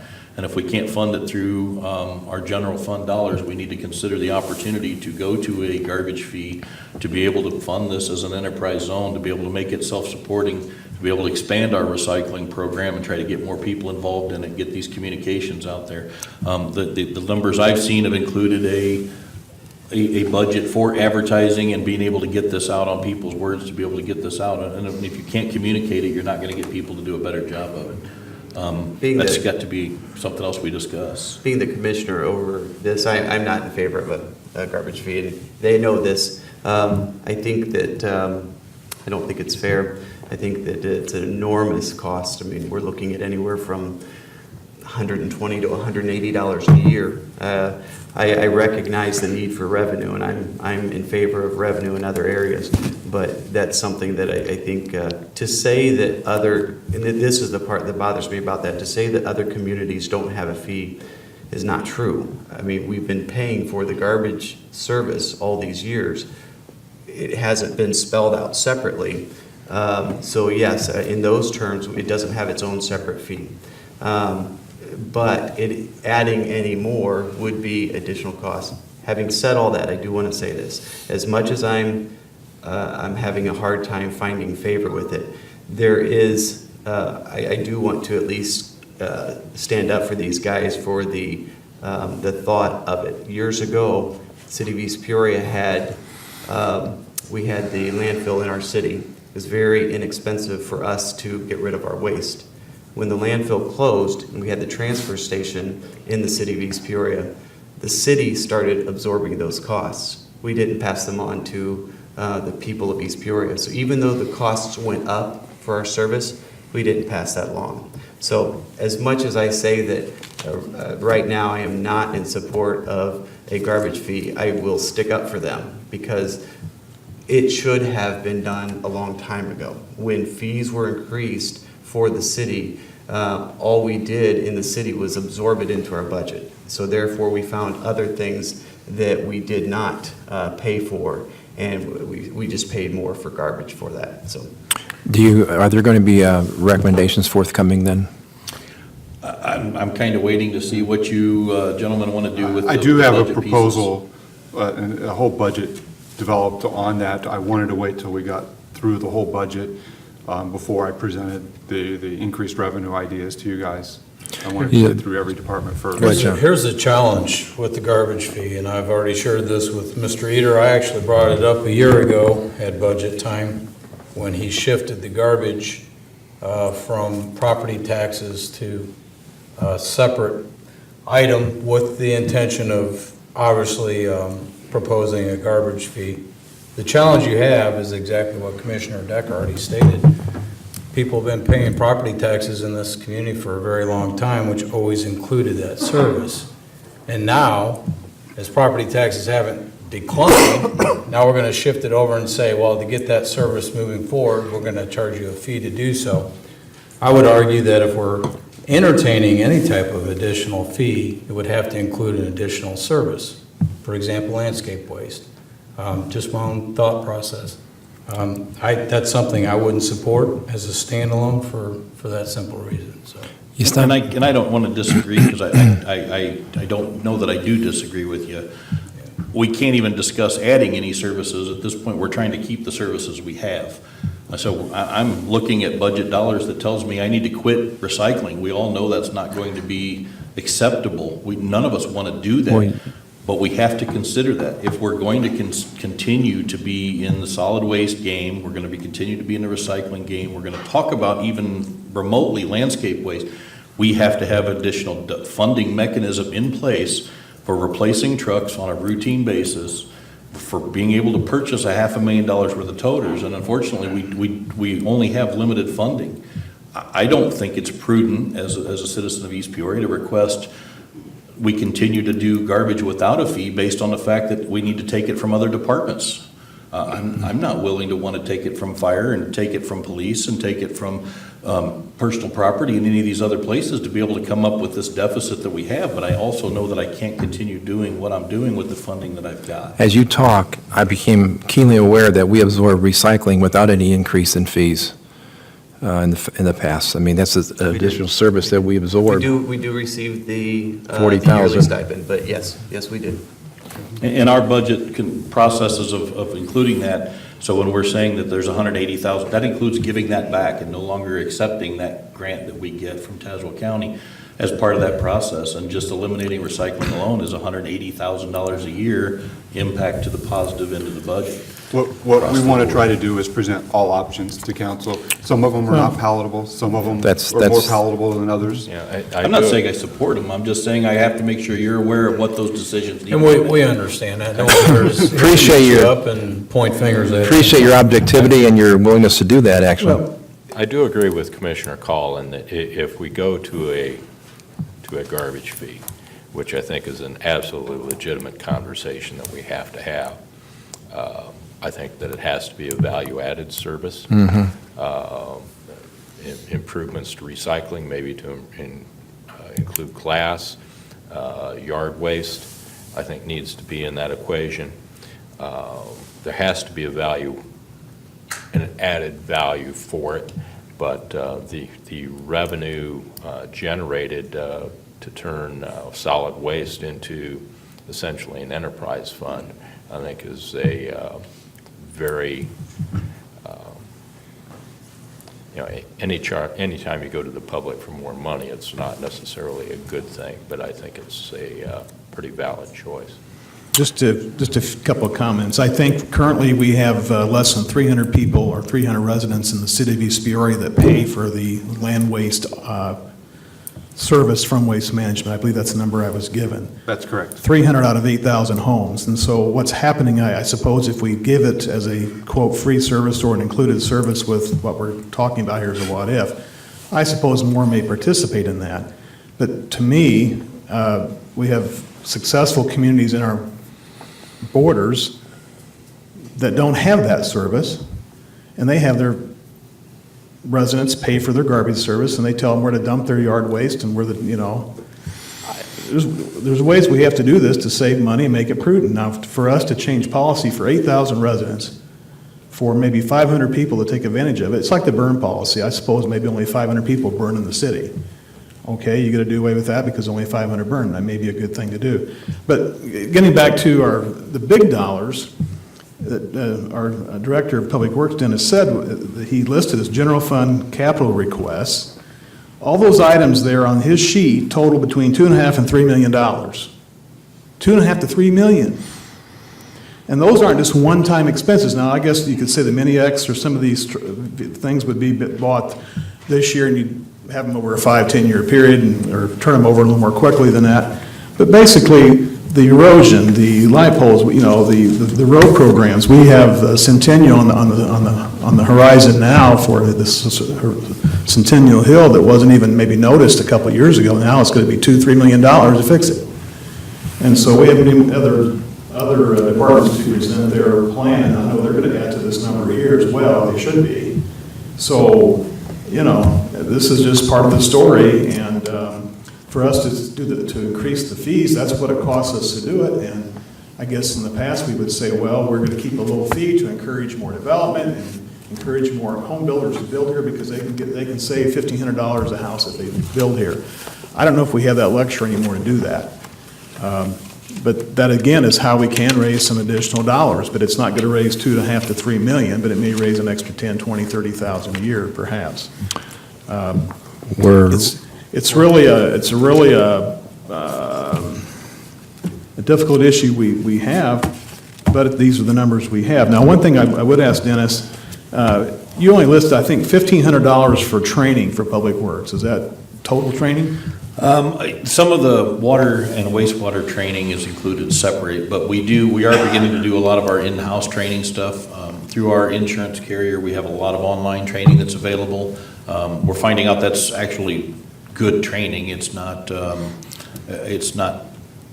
stuff that we have to pay for that's substandard. It actually meets a significant need, and then utilizing the supervisors and myself to be able to train our individuals as opposed to being able to have somebody else come in. In the past, some of the training's been done by an outside vendor to come in and teach particular things, and they can get expensive. Today and last 3 days, yesterday, today, and tomorrow, we've got slip strips and falls training going on that's coming from our insurance carrier that's actually at no cost to us. And I appreciate that, and I'm aware of that. I just want to say that I don't think that's an area and the other departments have their training and so forth, and I think it's important that we continue to train our people, safety, job skills, et cetera, because it's an investment. And one of the things to keep in mind too is the training dollars that are in the water budget are part of the upkeeping their water operator's license. Yes, It's a required. requirement. And wastewater has some dollars in its training budget, and that's simply because I have seen a draft at this point where wastewater is going to be required to follow a very similar program and getting CEUs and doing a license renewal process just like water does. Matter of fact, it mirrors it almost exactly. Substitute the word wastewater for water across the board. If they do that, we have a lot of wastewater professionals that are going to have to step up their game for increased required training. It's not been anything in the past. In the past, you get your operator's license and you're done. This is going to be additional training that you have to get either on a 3-year basis or a 1-year basis to be able to maintain and keep that license. That's going to require some additional cost put out by us to be able to make sure we can meet those needs of those employees to keep their active licenses. That's what keeps them going. It's what keeps us doing what we do. And we have to, and they're the ones that come up with these cost savings and so forth. Many of them, the processes, it's very much. One more item, Jeff Eater, and I've talked to you about this, and I guess just to throw this out to get a flavor from the council, perhaps if they want to comment, maybe not. If we're looking at cutting costs, whether it's recycle or just anything that we just can't afford to do anymore, that's what I'm hearing. A program that we spend $200,000 ballpark figure is our senior water program. And I throw it out there just to say, is this something that the council wants to consider to cut costs? Now, we are enterprise fund, water, our rates all folded in together help pay for that.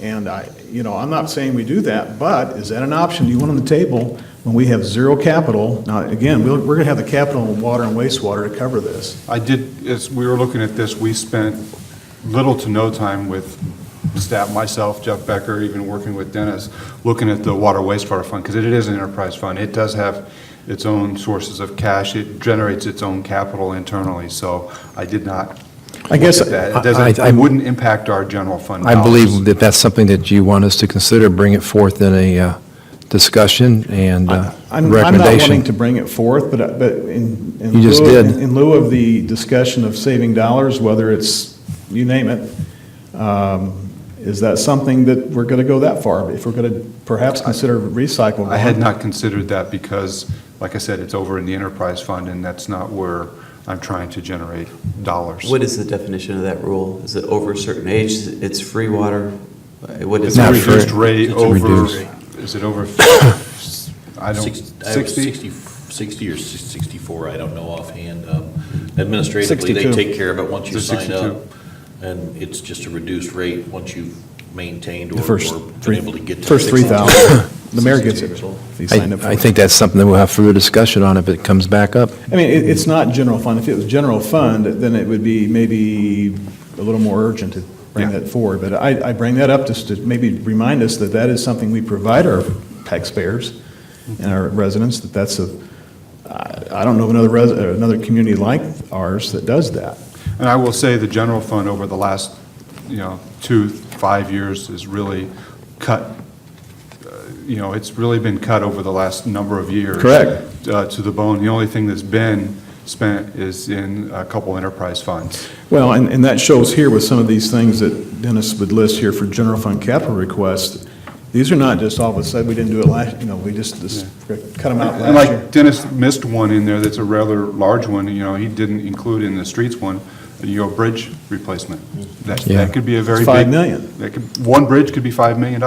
And we discussed that last spring. So, these, in reserves and We everything else. truthfully have some out there on the horizon that we need, right now, we're dealing with this budget year, but we need to be talking about those going forward. Oh, yeah. Because there are going to be some large expenses. to 19, keep 20, bridges 20, open. 21, 20, and that's where we have to look not just to try and squeeze by another, Yeah. 6 months or a year, but also 2 That years. 3 to 5 year horizon, you've got some very expensive Because projects. some of the equipment you buy, it But I like takes to have 2, 3 that years to streets get. talk. Yep. I think it's all contained in there. I think it would be an important I thing to do that. think we need to move on, but your point is well taken, that this is just the beginning of capital Yeah. improvements that Oh, we're yeah. going to need to do in the future. Yep, this is what I have presented for you tonight. If you come up with any questions, either tonight or in the future, feel free to reach out. Did a very good comprehensive job. I'd like to say Dennis argues with me. Dennis argues with Good Tim. for him. He challenges us. He gives his opinion, and I think that's important, that we don't have somebody who's just going to sit back and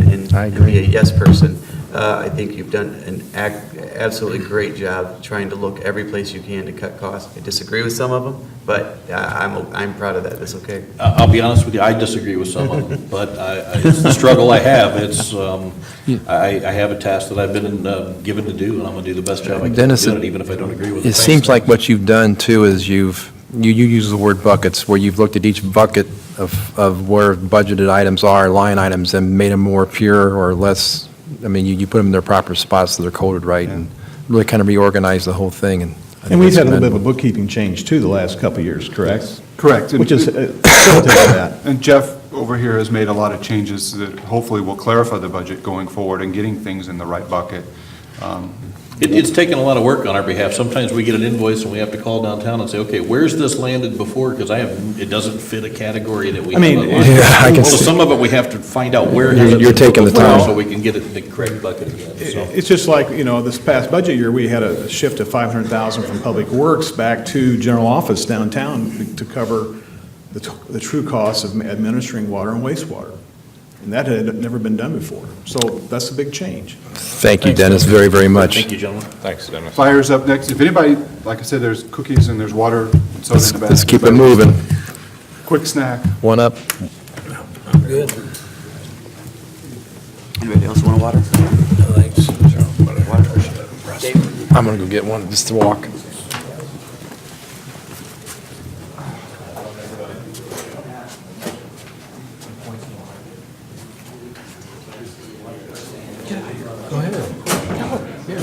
I was gonna say, don't ask.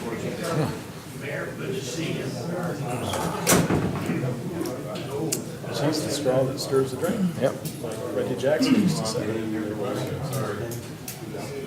And that gentleman looks familiar. Which gentleman? The motorcycle guy. John Harris. Want a copy of this, or? Is that the one I have already? John, Save your page. switched to wastewater about Nothing changed, did it? There's a couple line items that took a few hours, but other than that, it's the same. Well, if you got an extra one, I'll take it. Just No, they're not changed. oh, okay.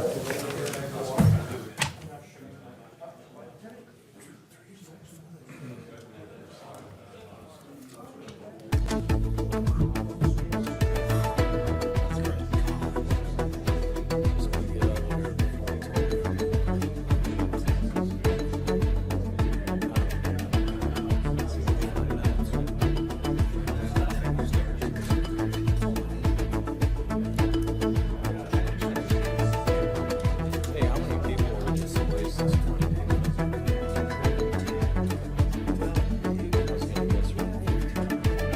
You gonna be an hour too, Al? That makes a lot more sense. And so a bottle timeline. I just got it. We'll stick it all up here. yeah, that helped us out. It might reduce, but I still. But we got time for whatever it is, my friend.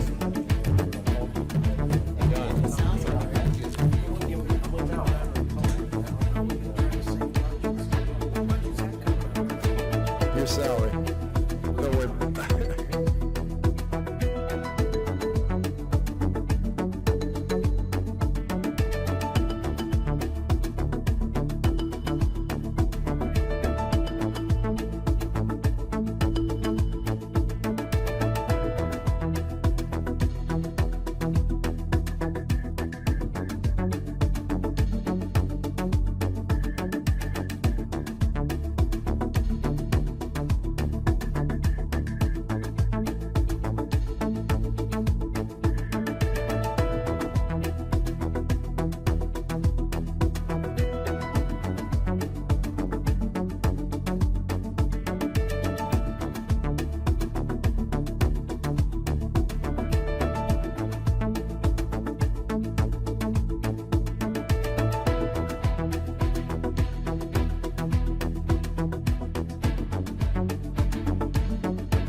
Did you see it Tim yet? go? No. Yeah, You heard about it? he waited I till the heard 11th that there hour was a and fire they up there, and I didn't know it was Stratford Arms. Oh, man.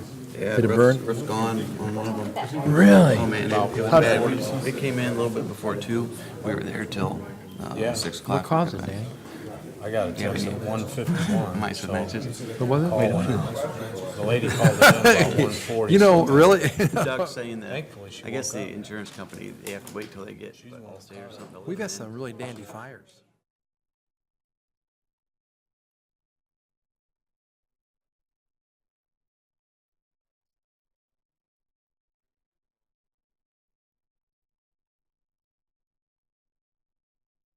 Hey, we got everybody back? Got everybody back? Jeff, go right ahead. So, Chief. Chief, fire budget? Well, it's a tough act to follow. I won't be quite as long because I only have one department to cover, so Nice cover. thank you. First off, I'll just tell you, thank you for letting us sit here today. Jeff, appreciate your help with everything we did add. I'm not saving you money. I did add a couple line items that we haven't looked at in the past that they need to. The last year, we have done quite a bit. Commissioner Decker actually started teaching an EMT class at the high school for the fire department. We're looking at doing the same thing for the fire side, for first responder for the following year, to try to give the kids a taste of both fire and EMS. So hopefully that will come to fruition next year. We actually entered into a partnership with ICC, and they're paying us to cover Danny's salary. So we're letting him on city business, so we'll actually make money this year. We thought we were going to be right in the hole, but this year we'll actually make a little bit of money. So it's worked out pretty good. We're going to try and work with some other local departments to maybe do an Explorer program later on in the future. Tell you what, we are fortunate that kids in East Peoria have benefits that other communities don't have. We have the highest number of high school/college classes in the area. It's incredible. Yeah, I remember she was kind of bright. She had bragging rights for that because we outdid one of the others, her next competitor, by like 2 classes, so she was pretty proud of that. This last year, we have done as much in-house training as we can and on-site training. We did do a Transcar Railroad course. This class would have cost us about $2,000 to $3,000 per person if I would have sent them somewhere to have it. It was absolutely free. We hosted it. We just basically did some refreshments at the beginning of it, and that was it. There was like 7 or 8 different departments that attended that.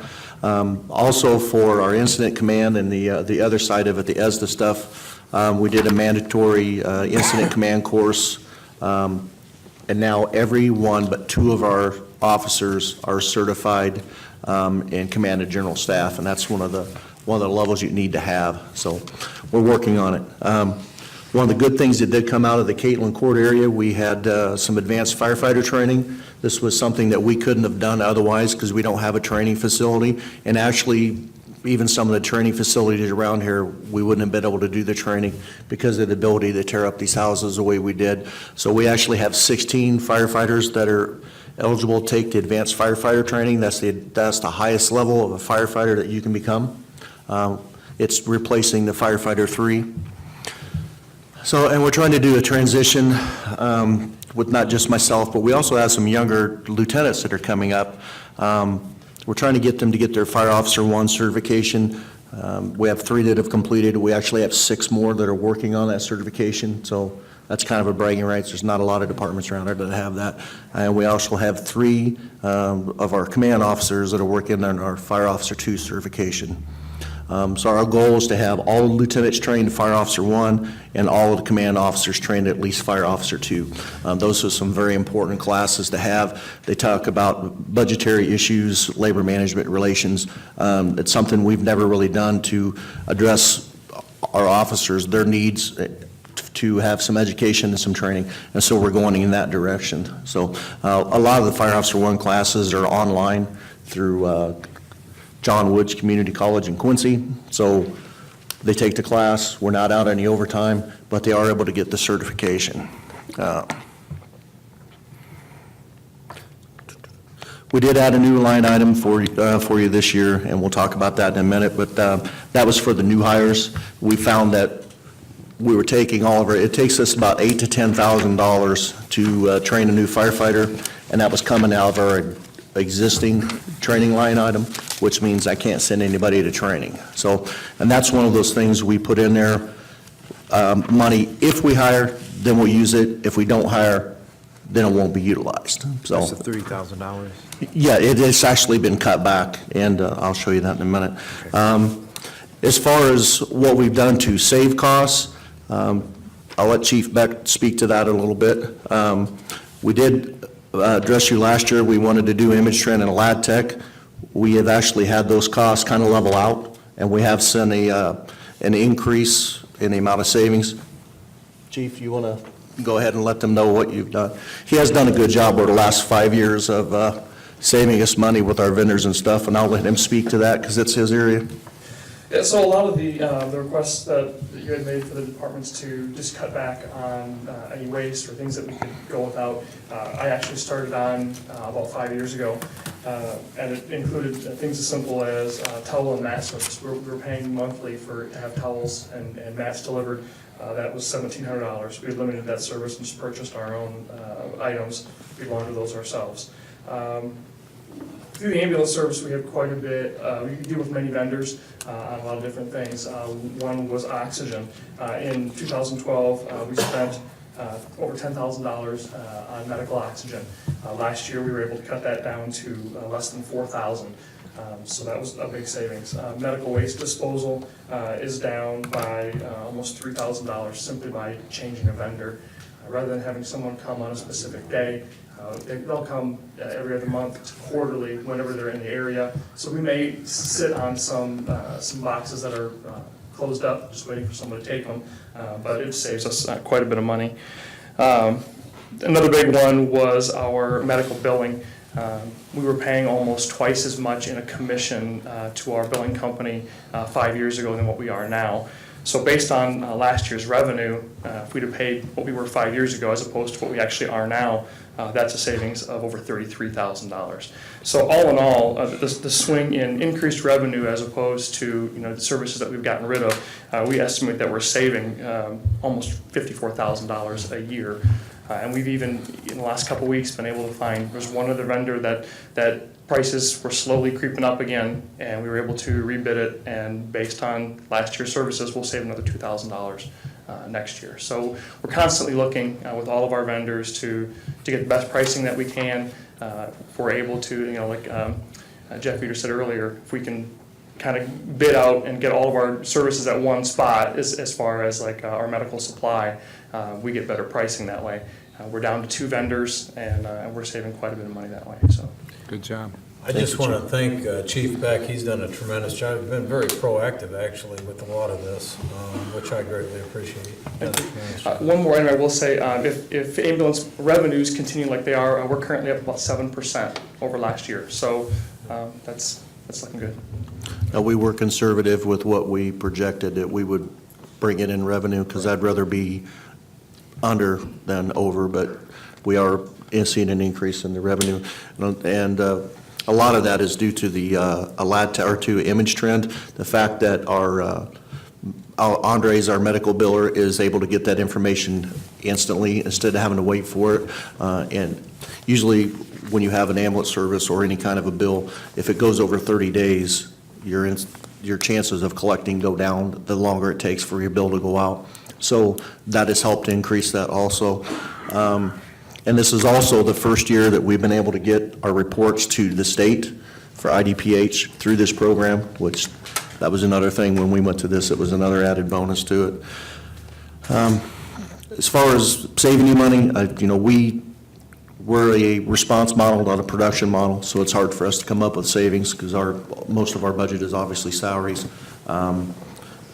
We do have some issues that we need to speak about.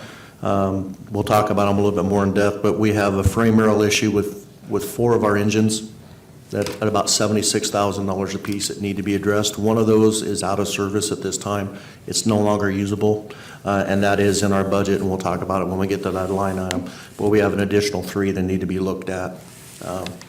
We should also be talking about replacing our ladder truck at some point. Right now, it's out of service. It's got a head gasket leak, and the O-rings are leaking, so we cannot use it at all. And Mr. Eater and I had talked about going ahead and getting it fixed. We originally were going to just have it done through council because Danny Johnson did get it where it was working and it wasn't leaking. Well, now it's back to where we can't use it at all. So there's another $18,000 towards that. It's dumping oil again where. So Monday or Tuesday, here in the next couple of days, it's going to have to go up and get repaired. So I just thought I'd bring it up while we're here. So when you see the bill come across, that's why we didn't do it through the regular channels. We should also be looking at getting a new ambulance the next year. And the year after that, we should be looking at purchasing another fire truck. So our fleets are aging, our call volume is increasing, especially out North Main. We've just had 2 fires out there in the last week and a half, and it's about a 9-10 minute response out there.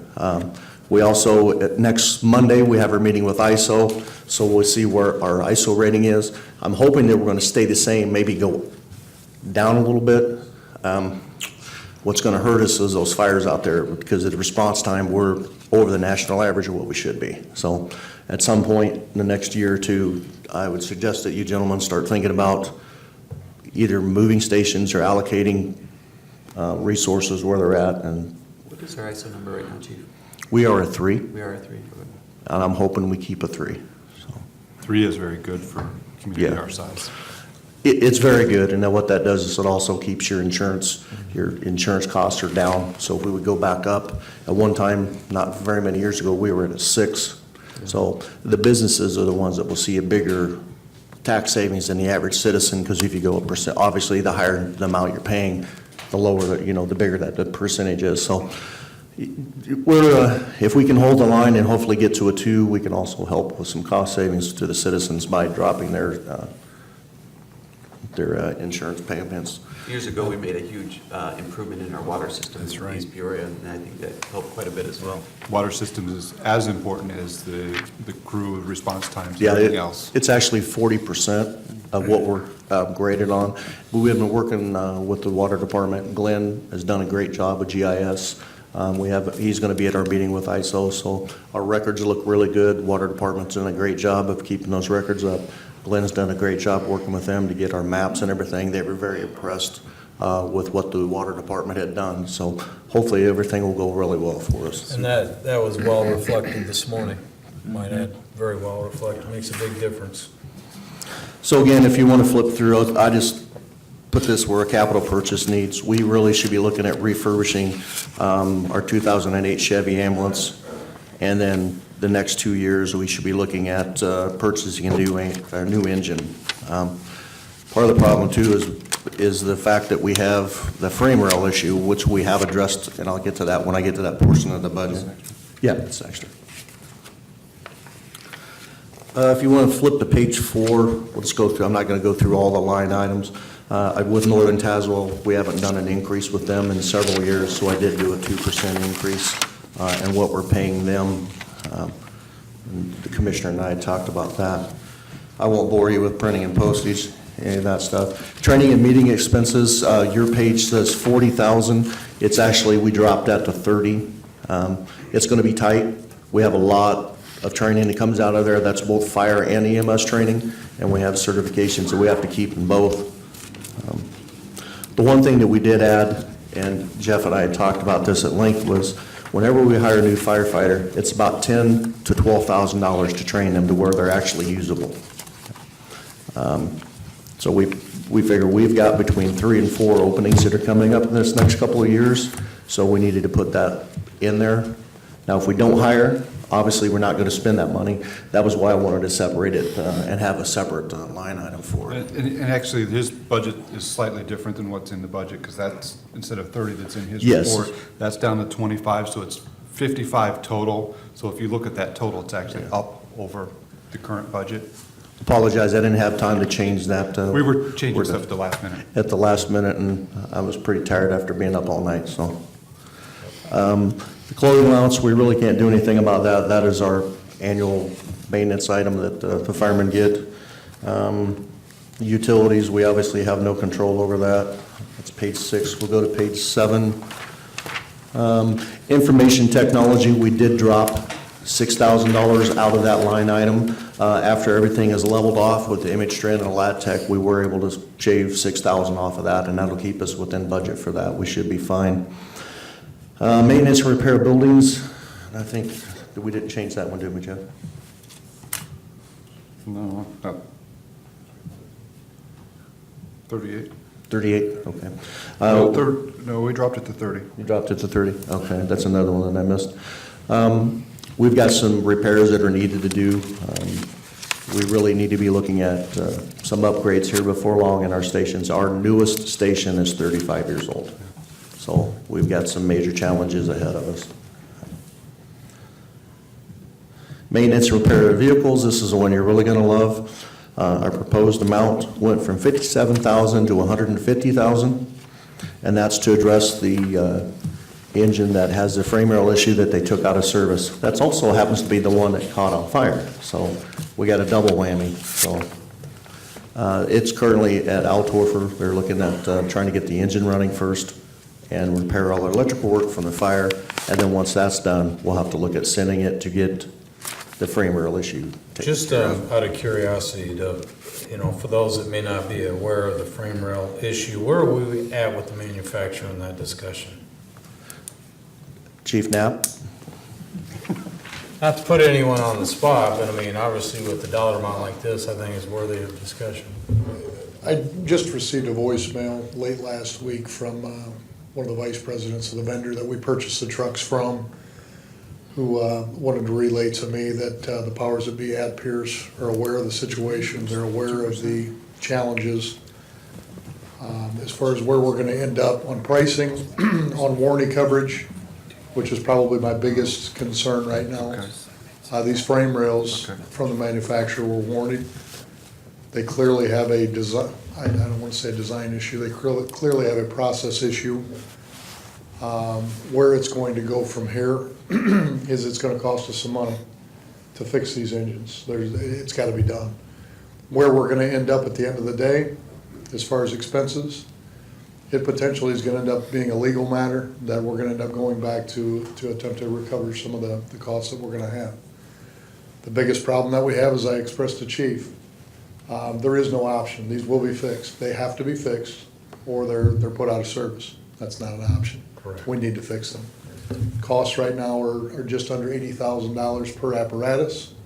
Compliments of Pierce as far as their bid.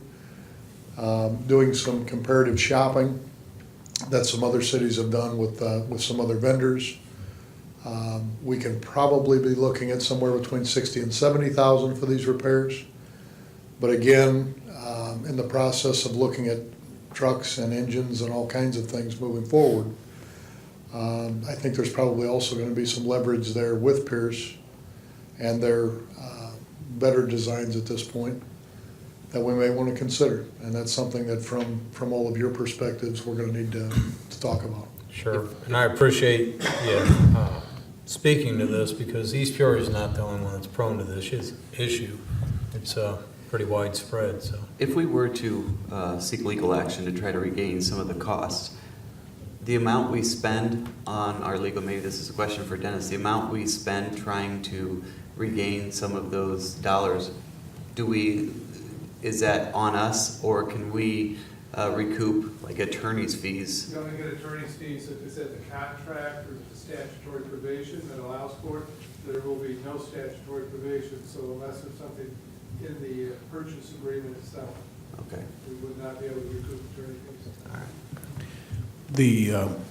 The issue with Pierce and their issues with their design, that goes back a lot of years. I know it was my previous job, whereas we were a vendor for Pierce for drivetrain engines and so forth, that was many items there that I know was involved years ago. I don't know if Altorfer can be any help to. Maybe they already have in dealing with Pierce, but I know Caterpillar as a whole dealt with that issue, and again, it's their truck, but hopefully it's something can be resolved.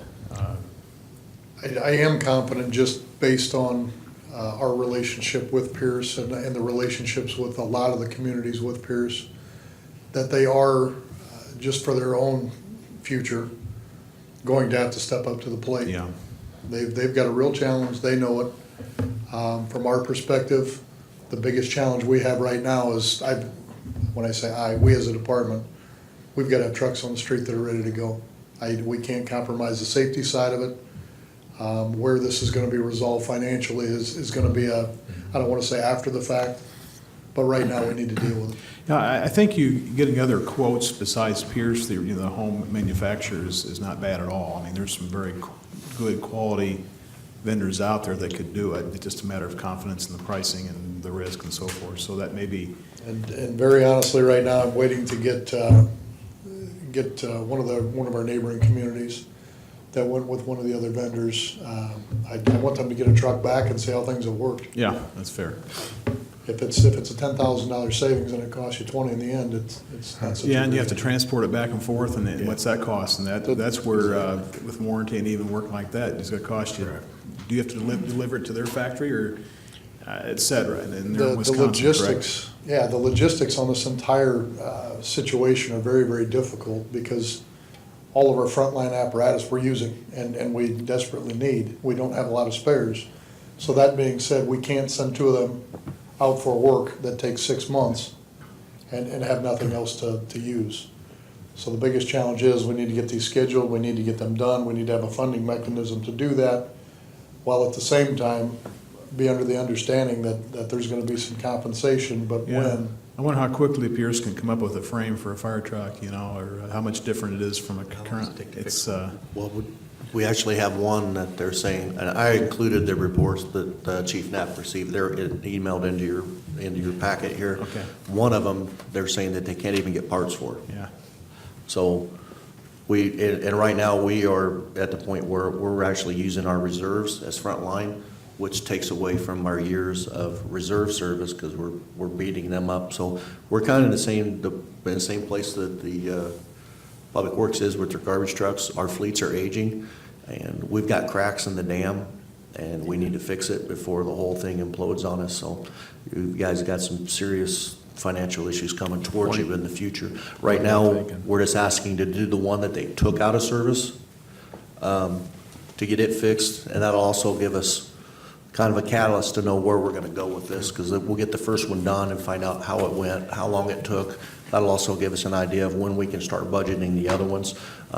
This one was they only had the one that said that it was completely out of service and could not be used. The other ones they're saying needs to do in the future, and every one of those is listed in the back, what the Pierce representative And recommended. the one that's out of service is only a 10-year-old truck. Yes. It's not, Yeah. it really should have a long lifespan after. Yeah, it's our frontline truck. Anything else for Have we, Chief Knapp? have we approached Uh, Pierce, since the Thank you, cost Chief of the Knapp. repair goes to No. Pierce, and it's their issue?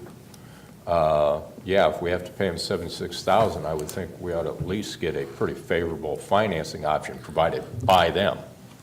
I think that we would be very wise to look at the situation that we're in with 3 fire trucks, if not 4, Yeah. moving forward.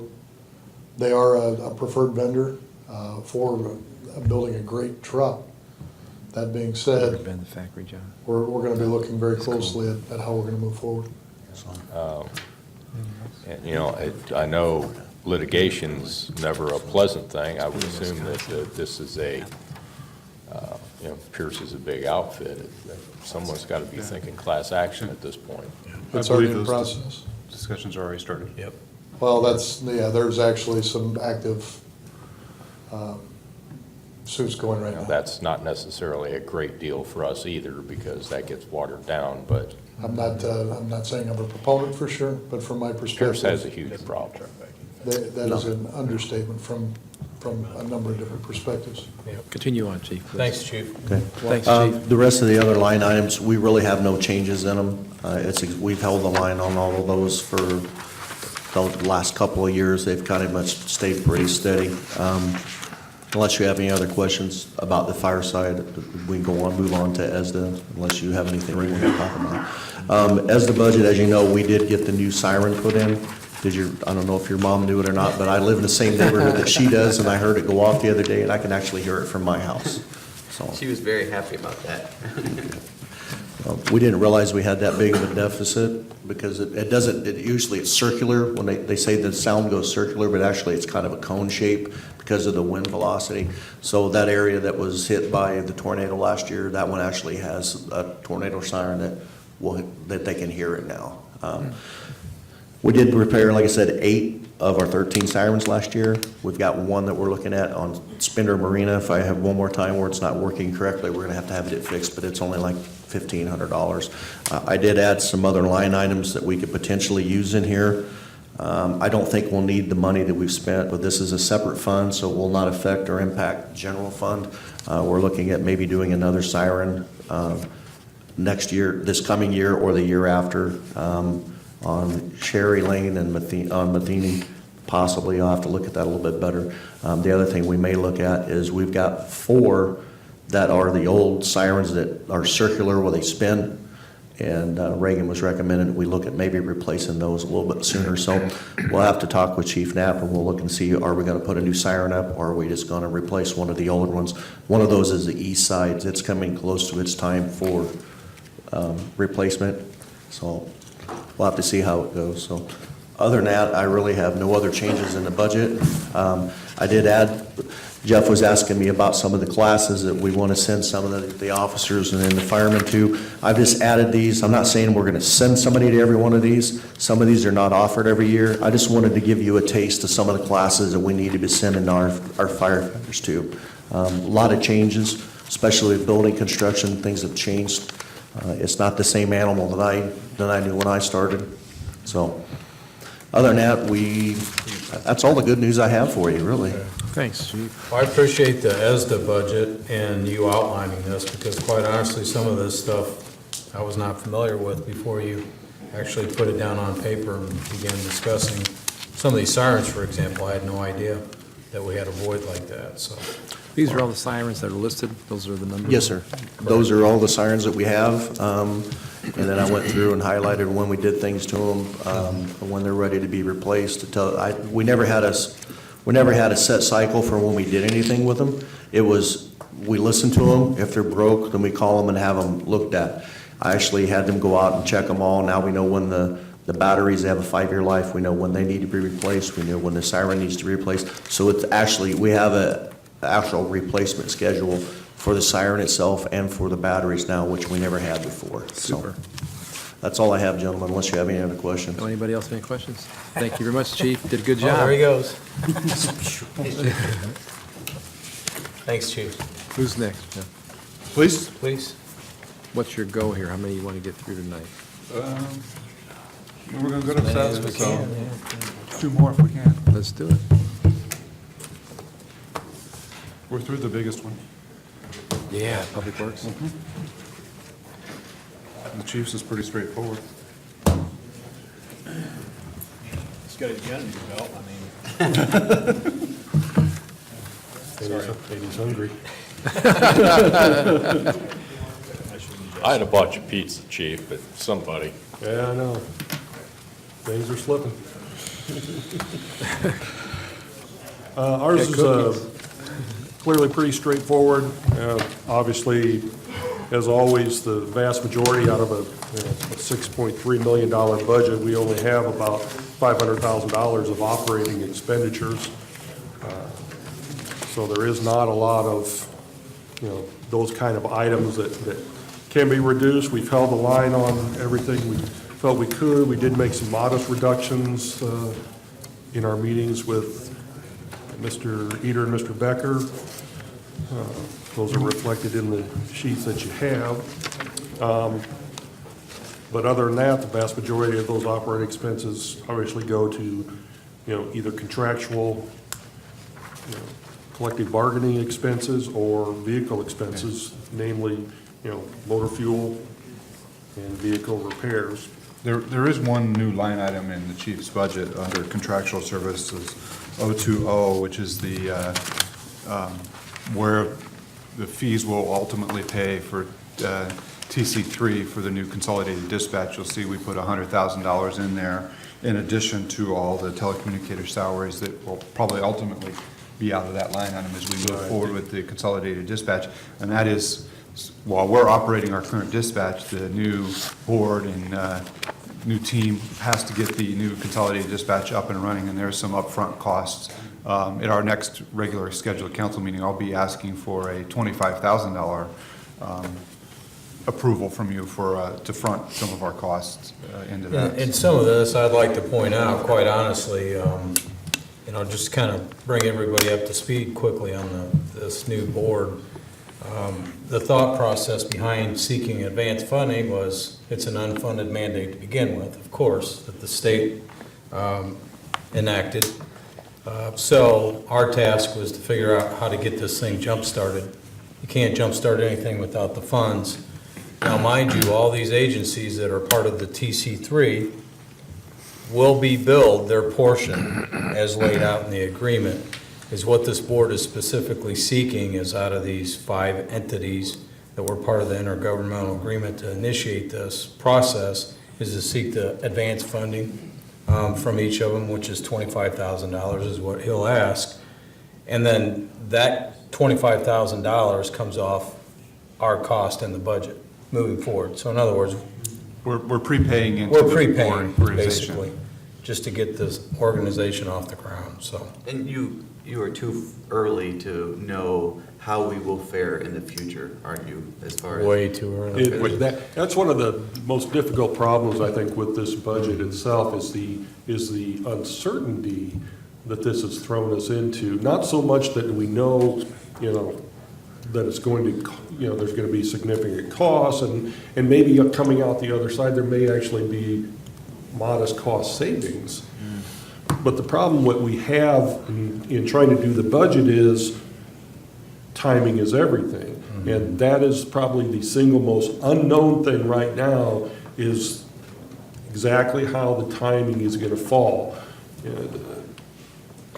So much of it now hinges on hiring of a director for the new center, getting that person on board, and that person then starts dealing with the rest of the personnel issues, which are monumental to say the least, in terms of staffing the new organization, how they're going to meld three different dispatch units into one dispatch unit, how long is that going to take, what is the salary frame going to be for that, how are those people going to be chosen and hired. There are so many questions still out there, so it really makes it difficult, to.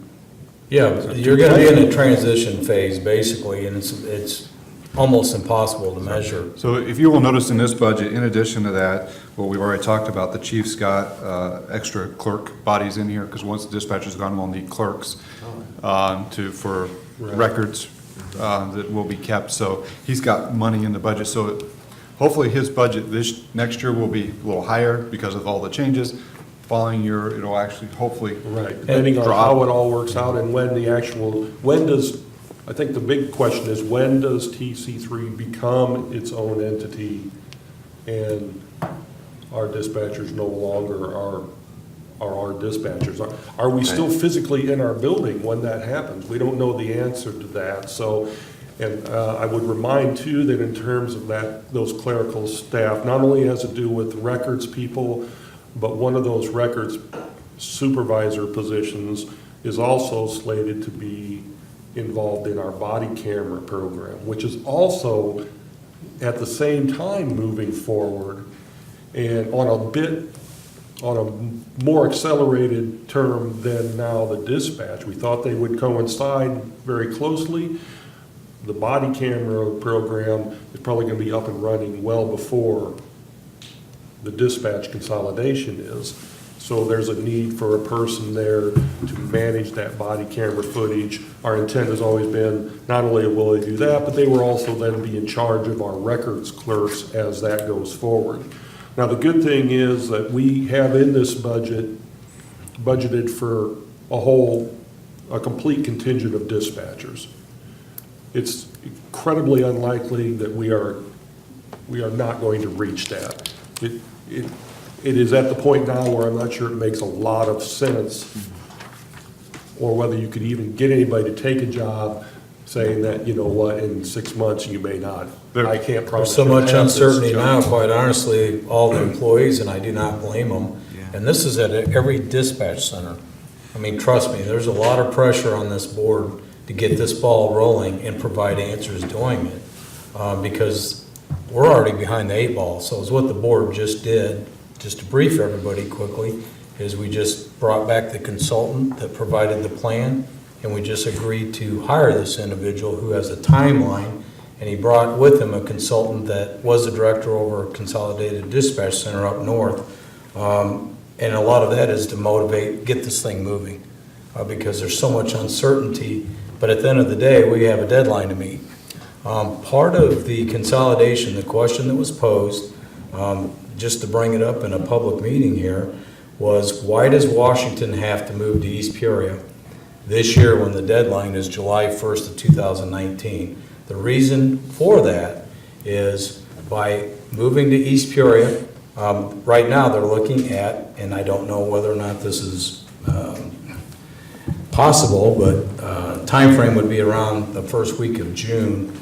The reason for that is Morton has to move to TASCOM.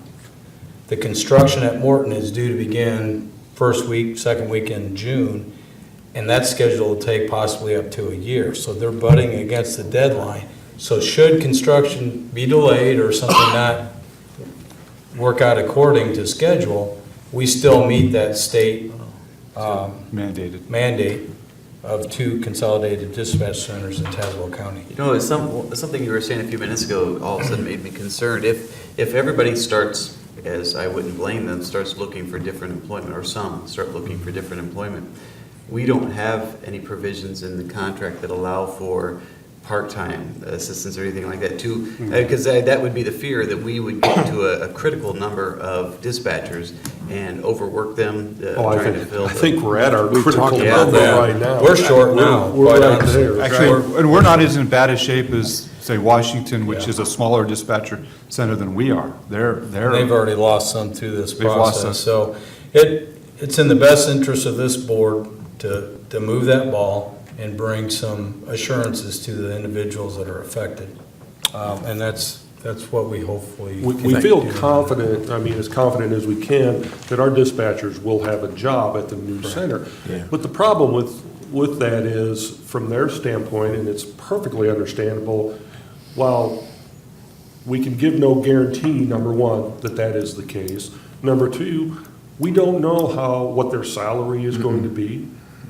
We don't know what happens with their seniority. These are details that mean a great deal to the employee that simply haven't been worked out and won't be worked out here in the next few weeks. I mean, it's going to take a while for those things to get worked out. So across all the dispatch centers in Tazewell County, there's an incredible fear and uncertainty. And it's Quite honestly you can feel it. disappointing that it got to this point, because some of this stuff could have been addressed quite some time ago. But you're looking at, as it stands now, each of the dispatch centers are under different terms and contracts. And I mean, there is quite the range in wages and benefits, so all that has to be sorted out. Thanks for the update. Yeah. Chief, these positions are hard to fill. I mean, as far as, That's another thing I was going to respond to Mr. Decker's comment. I don't think we'd have any more success finding part-time dispatchers than we are finding full-time. Well, I've always said that as times when my job's stressful and your job's stressful, I would not want to be in No, there. it's That incredibly is difficult. a different stress. Job, and every center is facing the same problem. No center, TASCOM, ours, cannot find good qualified people who can do that job the way that needs to be done. Just the training curve for new people. It's very Very tough to get people trained up. Okay, continue on, Chief, I'm sorry. Like I said, that's really the elephant in the room at a time when, I know that the city, really needs some kind of certainty in terms of its not gonna get it. budgeting. We simply can't provide any certainty because these are questions that can't be answered, And I'll 100% defend the chief, quite honestly. We knew these costs were coming, just being part of the process here. And there's no way around it, quite honestly. So, I think we're going to have some extra money in the dispatch salary lines, depends on how long this goes on, obviously. With fewer numbers in that room, the overtime goes up. We kind of are okay in that respect this year, as much as we've had. By budgeting for all the positions, chances are then there'll be some money there at the end. If you don't hire all those positions, then there may be the money for your clerical people. So it may not have, there may be an offset, is what I'm saying, in terms of the clerical wages that are put in the budget as opposed to the unused money in the dispatch salary line. This is going to be a work in progress. Are you at the point where you're worried or concerned about the number of hours they're working extra right now? They're handling it well, but I think you always have to be concerned because some of those people are working a tremendous number of hours, and you can only do that, I think, for a certain amount of time before it could take make an impact on you. Not to say that certainly their job performance continues to be excellent. There has been no issues with that. I'm more concerned about, honestly, their long-term health, That's right. physical and mentally. And we will be meeting with them. I know me and Commissioner Call have a meeting with them tomorrow as representatives to the TC3 board. And you take that kind of workload and then pile on just the incredible stress that this consolidation is putting on them, well, putting on all of us, frankly. It's a bad combination. And they can't, whatever's going to happen, it needs to happen as soon as possible. Chief, while you're on that particular topic, I think it also bears pointing out that in your current budget, you're projected to go over on overtime by like $35,000. I think given the stress that's on your manpower currently with your shortages due to injuries and such, I think that you and your command staff should absolutely be commended to bring it in at this rate. I know it's taken an extraordinary effort on the part of some individuals, but I am also concerned about the overtime that obviously officers are having to work over a long period of time to cover the number of Yeah, injuries it you always have. is a strain. I think one of the biggest strains is when, in order to, get the officers to work that overtime, and when you're that shorthanded, and to try to rein in the cost as much as possible, you end up having to deny a certain amount of time off. And as we know very well, our collective bargaining agreements are absolutely loaded with time off. And so we've had to limit some of that. That isn't a popular thing to do. I mean, we try to loosen up when we possibly can to allow that, but it's to a point when you have to start forcing people to work overtime, then you're working Is that too happening much often? overtime. Is that happening often? Yeah, That's that my happens question. consistently, yes.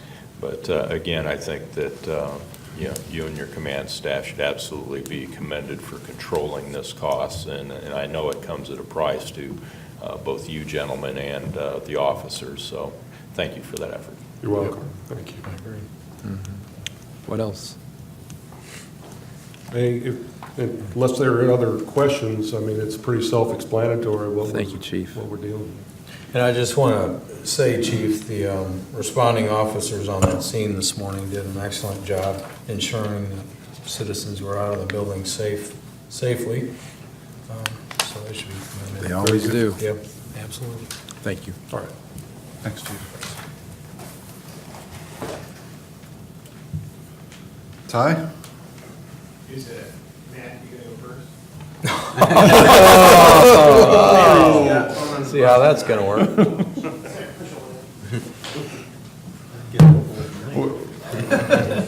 He was closer. Outside is sitting up front, so. I don't think anybody's received this yet. This is more detail about, more detailed version of the specific line items. Thank you, Jeff.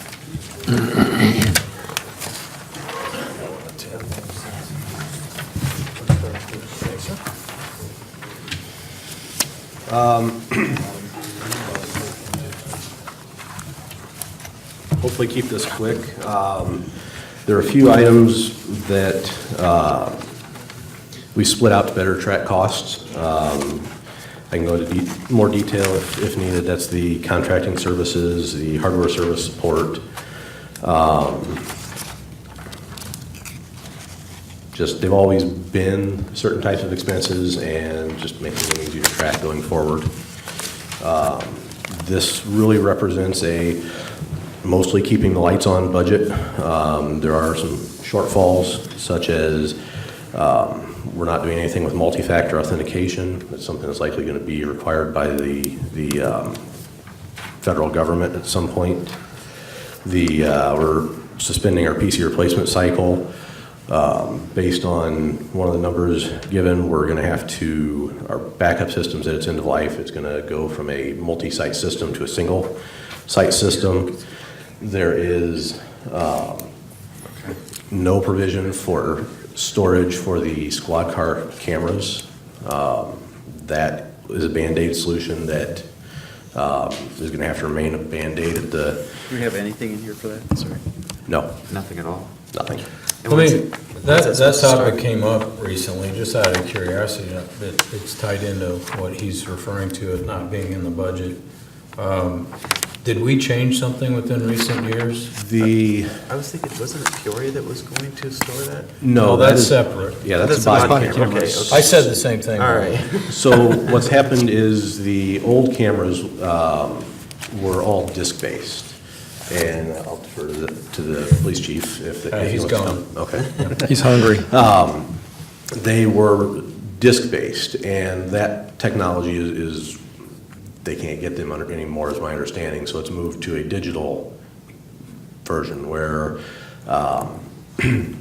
currently they're taking an SD card out of the vehicle, bringing it into the station, uploading it to what was a second-tier storage solution, and that just generates a lot of data. And as the old cameras fail, there's going to be more and more that are digital instead of being handled on basically just discs they were throwing in evidence. So yes, procedurally, that process has changed.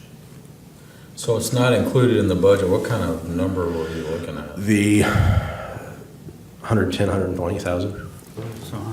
Because what's our option? I mean, if all of a sudden we can't store it, that's something we have to do, right? It's not. Like I said, we have a Band-Aid in place that is not very functional. It's covering, I think it's covering us legally, but it's not, there's a lot of points of failure, including the storage it's on is 5 years old. It's not intended for that. It's been run very hard for those 5 years. I could walk in and it could fail tomorrow. Sounds like Band-Aid should be paying us sponsorship tonight. Yes. That plane.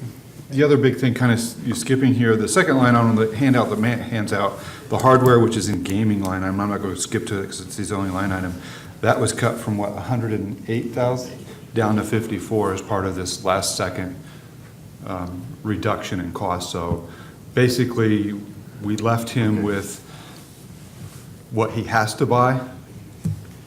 No, we're not replacing computers on a rotation at this number. That's the biggest area we chopped from Matt's budget. The rest of it is pretty flat in here, and costs that we have to incur to operate. You know, the software licensing and other items like that are things that we have to pay our vendors to operate the software we do. Sure. Continuing it down the short list, one of the things is, as we're planning it, we be keeping Kaspersky antivirus for at least another fiscal year. There's no technical training for the IT department. You want to tell us the feds are telling us to go away from that one? Yeah, there's been a mandate, I don't remember the exact details, by the federal government to all federal agencies not to use it, and the recommendation that all state and local governments no longer use it as well. It's a Russian technology. Yeah, I'm familiar. We had a person, had. But there's a cost to move away from it, and it's relatively inexpensive to maintain it.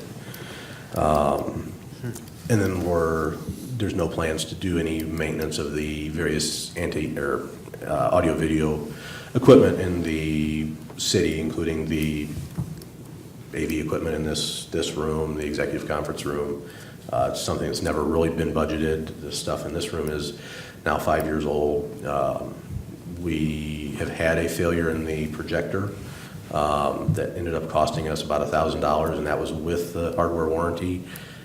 We're at the point where that equipment is going to start failing. Wow. And Was that one of those where we saved $1 up front to spend $1,000? I was just curious. It's a pricey video. It's Planned obsolescence. Electronics has a relatively short lifespan compared to everything else, but there was some of that, saving the dollars up front. It wasn't even originally included in the build of this part of the building. That was tacked on later. We did the best we could retrofitting it, but there's a 5 and 10 year life cycle for minor and major repairs on that type of equipment. That's amazing, isn't it? Used to be your dryer lasts for 20, 30 years. Yeah. Sign of the times. What else? That is the IT budget in a nutshell. Are there any questions? Questions? Good job. Okay, thanks. Thanks, You man. made it through. Now Ty comes up.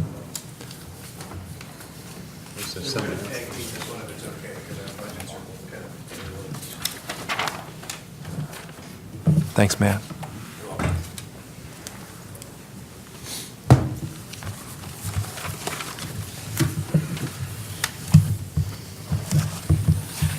What Are you page we starting going to, or Jeff? Ty or What Robert? page we going to here?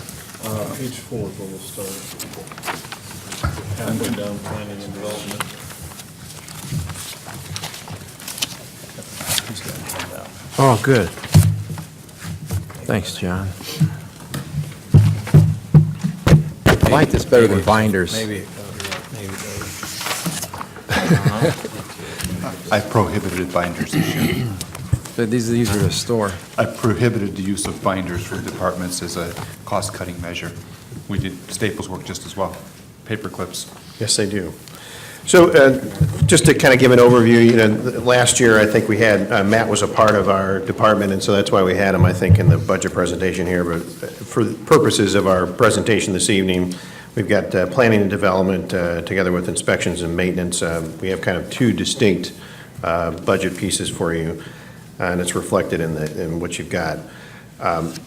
The next statement I have in here is largely the same as last year with some reductions. It's not a true statement. After sitting down with Jeff yesterday, and the haircut they gave my budget, I don't have a lot of hair to spare.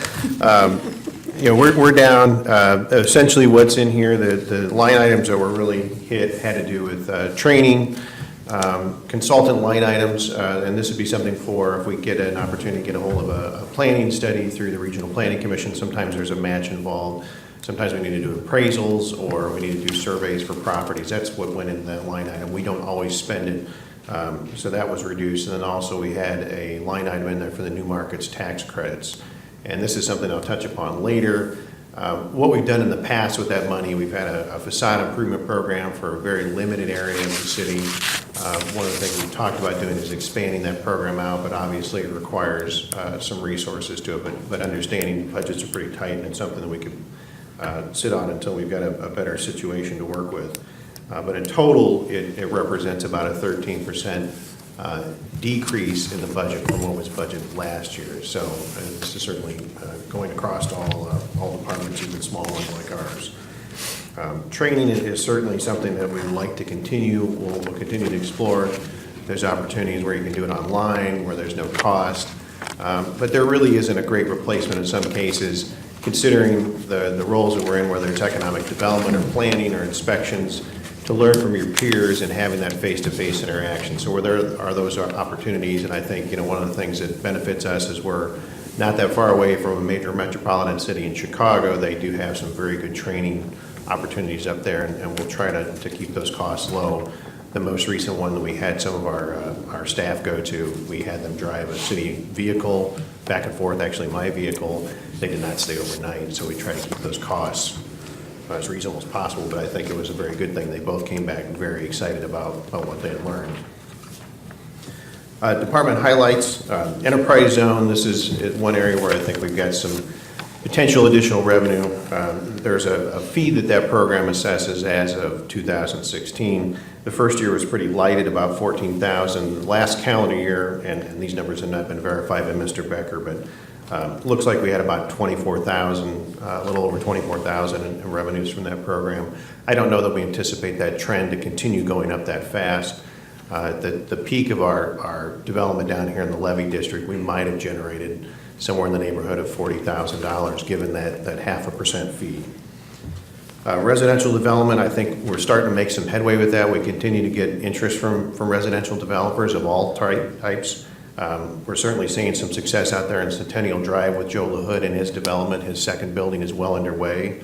And as they get success with those, they're going to continue to build more. They've got opportunities for, what is it, another 8 or 9 buildings out there, Robert, something like that. It's got a lot of potential there. TIF reports, this is one area where we've done some cost savings, although much to my dismay at times.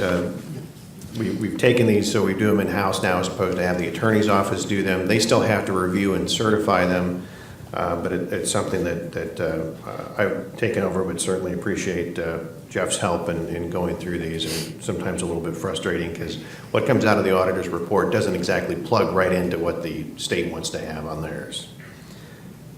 GIS server, this is an area where I think we've improved efficiency. We've really got some great buy-in from Dennis and his team down at the Public Works Department.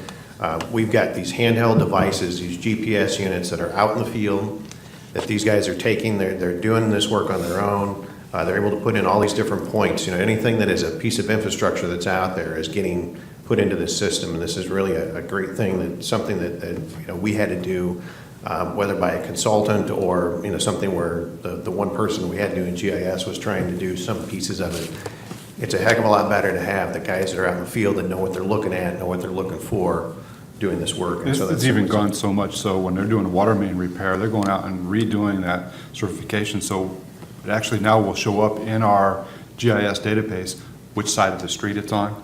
Some of the lines the old lines are so granular, you don't know if it's down the middle, down the right side, down the left side of the street. When we have a repair, and they go out and snap this data with these devices, we know now exactly where that water main's at, which is great, helpful information to have. Because a lot of that information right now is on 3x5 note cards.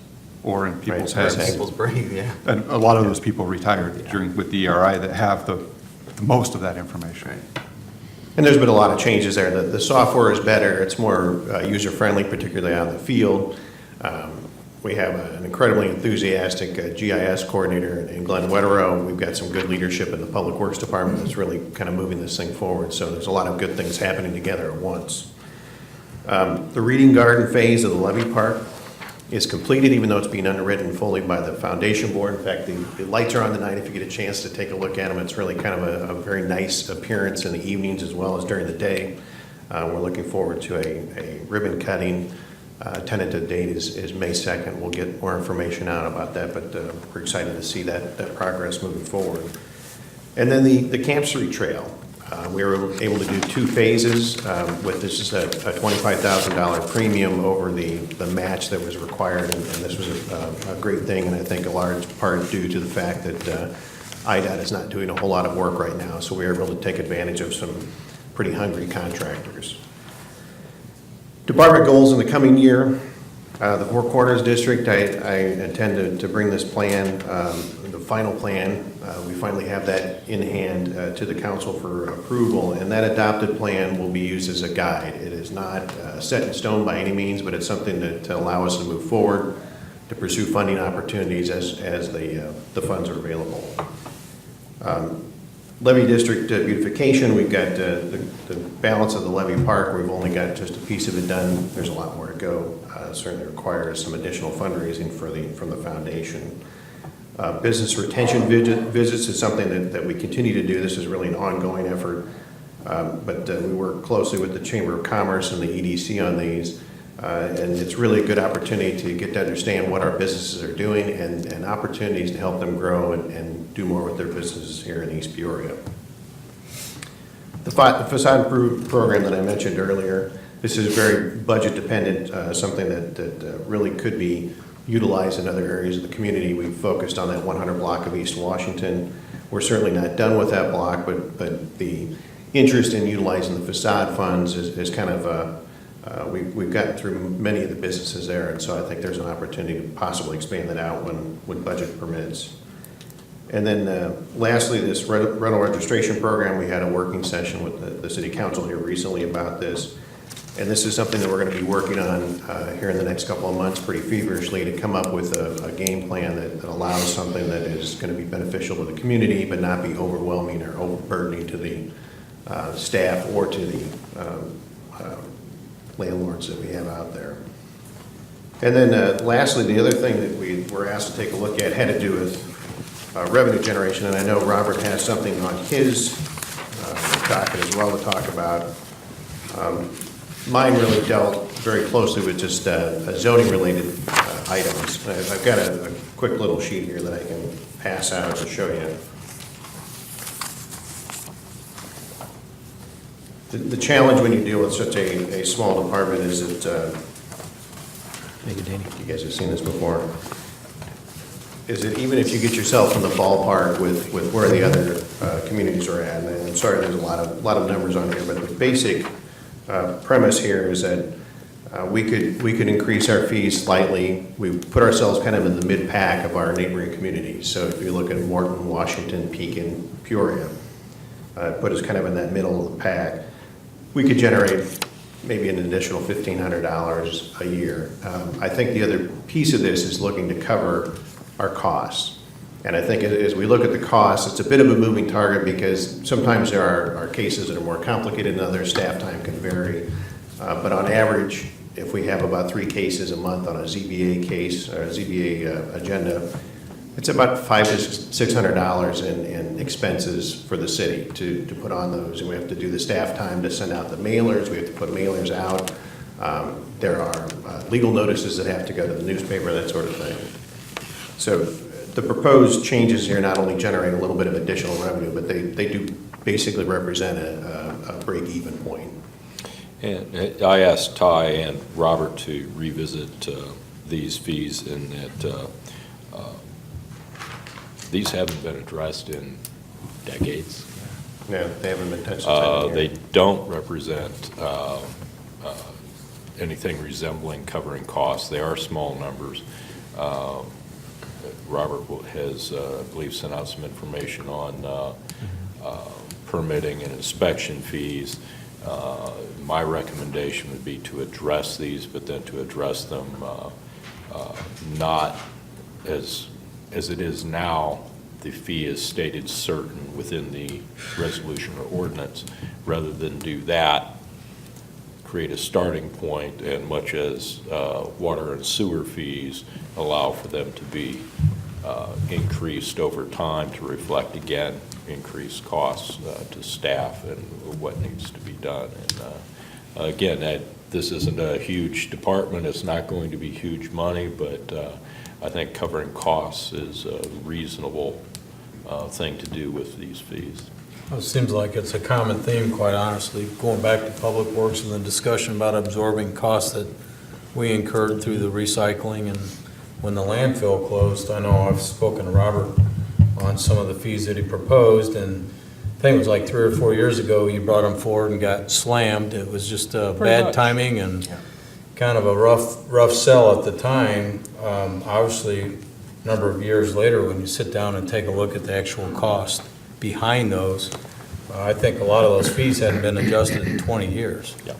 So quite honestly, it's only appropriate, in my humble opinion, to cover our costs. And I appreciate that's a key point. There is a bullet point in here that speaks to some sort of an annual adjustment, that the idea would be is this would set the base level and we would look to it. And maybe the verbiage is, up to a certain percentage, not a guaranteed X. It's, we're going to need to evaluate those fees and see what our costs are. I think that would be some smart language. Yeah.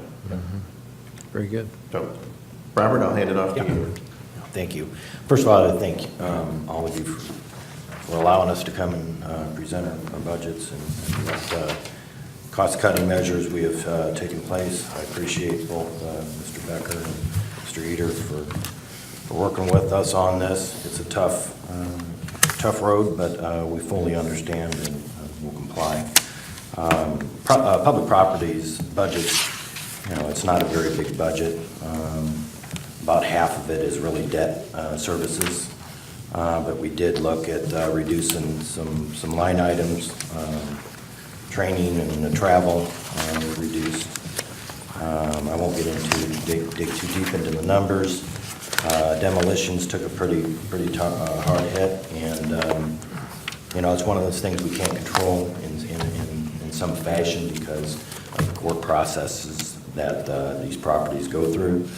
But I will tell you, the last 3 to 4 years, I think we're making a large impact in the community, and I think people are understanding where the city stance is in regards to code compliance and ensuring that their properties are in code compliance. So I agree with that reduction. We'll just kind of see how things go. I can't. Right now, we have 2 active homes in the demolition legal process.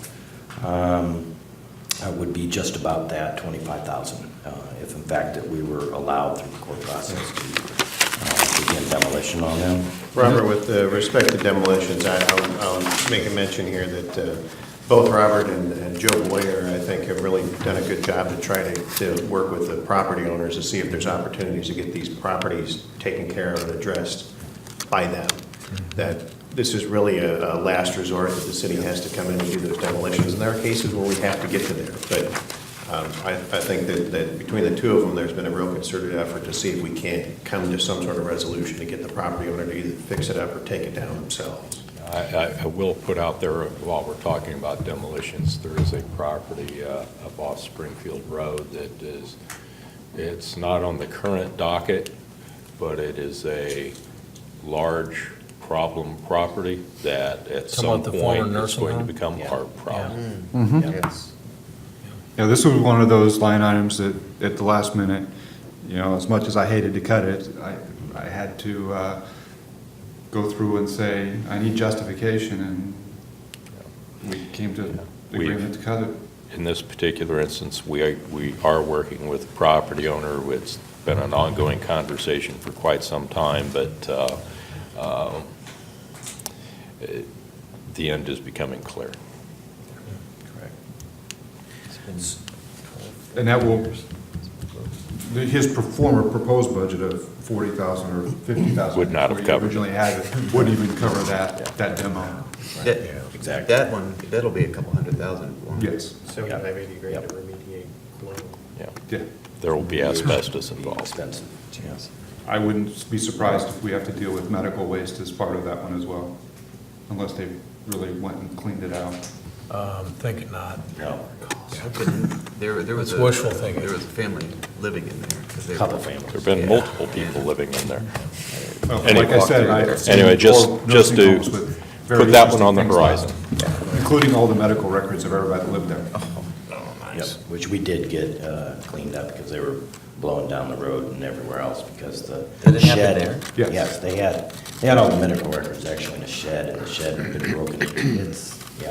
So all the medical records were blowing around. So we did get that abated, and cleaned up, which we ran through our cleanup contract. Is there still the possibility on that property for it to become the property of the city of East Peoria? That's ultimately what will probably happen, because if we demo it between the lien and everything, it's just going to become ours. In reality, in order to make it financially feasible for anybody to redevelop it, that is probably the most likely, the best mechanism to clean all the title of that property. And if for it the city. does, even if it's a couple $100,000, the city should be able to come out at least break even. I mean, that's a large property.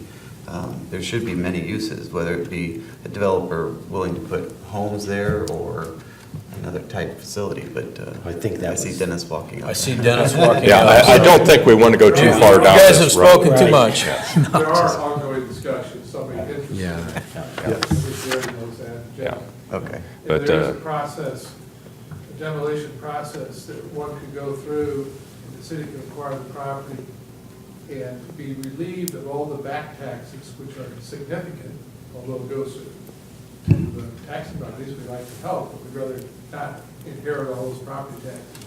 So there's a way to get title to the property, not have to pay back taxes. We just need to find somebody who will take the property in exchange for the cost of developing it. That's a possibility. That's possible, and that's what I was kind of alluding to, is But, yeah, my intention was just to let you know there may be a big ticket item in this particular area. Continue on, Robert, please. Some good news, I know that one of the things that Mr. Eder wanted me to put together in that is kind of our energy report for all of our city facilities, you know. Not necessarily in his budget, but he's been really Some diligent good board, right. across the board, helping everybody's budget. So we do a lot of the procurement for the energy contracts for the city energy, and then we assist with the residential and small business owner aggregation contract too. Capacity rates settled much lower than previous years. I don't know, ones that understand with the buyouts of some of the Ameren properties. You know, there was some large increases with the capacity rates. Them have now settled down. Last year was about a $40,000 savings. The year before was about a $70,000 savings for what we had been paying in previous years. The MISO capacity auction is coming up very soon, so we'll be kind of you know, anticipating what rate structure they're going to plan on the tariff rates to be, but we will be monitoring that. Our peak demand, that is where we peak out. I mean, obviously ones that understand, you know, buying electricity wholesale. We actually reduced our off-peak and our on-peak this year very significantly, which is basically, it's through programs, energy efficiency programs throughout the city. It's not in just our facilities. A lot of the water, wastewater, pumping, and other avenues to try to reduce the overall energy cost. Fell about $20,000 annually just on the peak demand shaving, so that's really good news. You know, we extended our current city, all of our accounts contract. It's basically reducing from 37.5 cents or dollars for a megawatt hour to 34, which is about an approximate $50,000 savings. Again, that's per year. It's still good news. The energy in itself on the market is down, which is good for now for us. So some of the programs that we implemented this year for energy efficiency is we done an East Side gymnasium lighting upgrade. We converted all of our fluorescent fixtures over to LED. Oddly enough, in 2007 was the first grant that we got to actually update the gym lighting. So now we're on our second turn on this.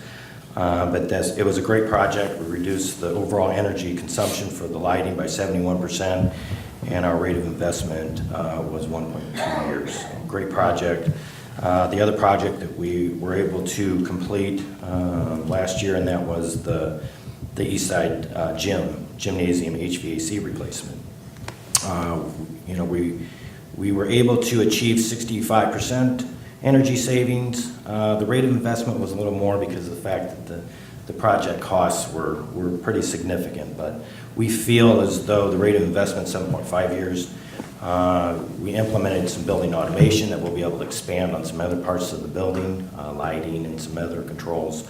So we feel like that rate of investment will actually go down as we put more equipment on that BAS system. So Riverfront Park, the park actually got ones that go down there during the summer and enjoy the walks at nights. That lighting went from that high pressure sodium, that orange, to more of a white light. That project had an energy reduction of 90%. That was big. Wow. At about a $6,200 savings a year on just electricity. The other thing, lastly, and that was the street lighting LED upgrade project. For ones that don't know, the DCO used to really implement all the incentives and the grants. Well, that changed. The utility, Ameren, now has it. By going to some of the symposiums that they had, we were able to get a couple of additional discounts. But their program's up and going for the streetlight program, and we took advantage of it where there was some extra money, which is a real good project. The energy reduction, we included Bass Pro Drive, Riverside Drive, and Conference Center Drive. There were 85 fixtures that we swapped out, a lot of the bigger street lighting. Energy reduction of 95% average. The total project on that was a little over $20,000. We kept all labor. We done all the labor, rented the list. We done it all ourselves. The Amber incentive was $16,500. So as you can see, that was under a 6-month payback for us on the energy savings alone. So, you know, I'll just touch briefly on the residential and small business electrical aggregation contract. We went on an extension on that. For ones that don't know, you know, to date, we're about $3.5 million savings for our residents and small business owners since this program launched in 2014. So it's been a great, you know, we reduced our overall cost again by going with this extension contract from a little over 6 cents a kilowatt hour to 5.8, and then another reduction comes in June 1st to 5.6 kW. So some of the efficiencies that I wanted to talk to you briefly about, and I'll be very quick. On code enforcement, we implemented paperless requests for code enforcement.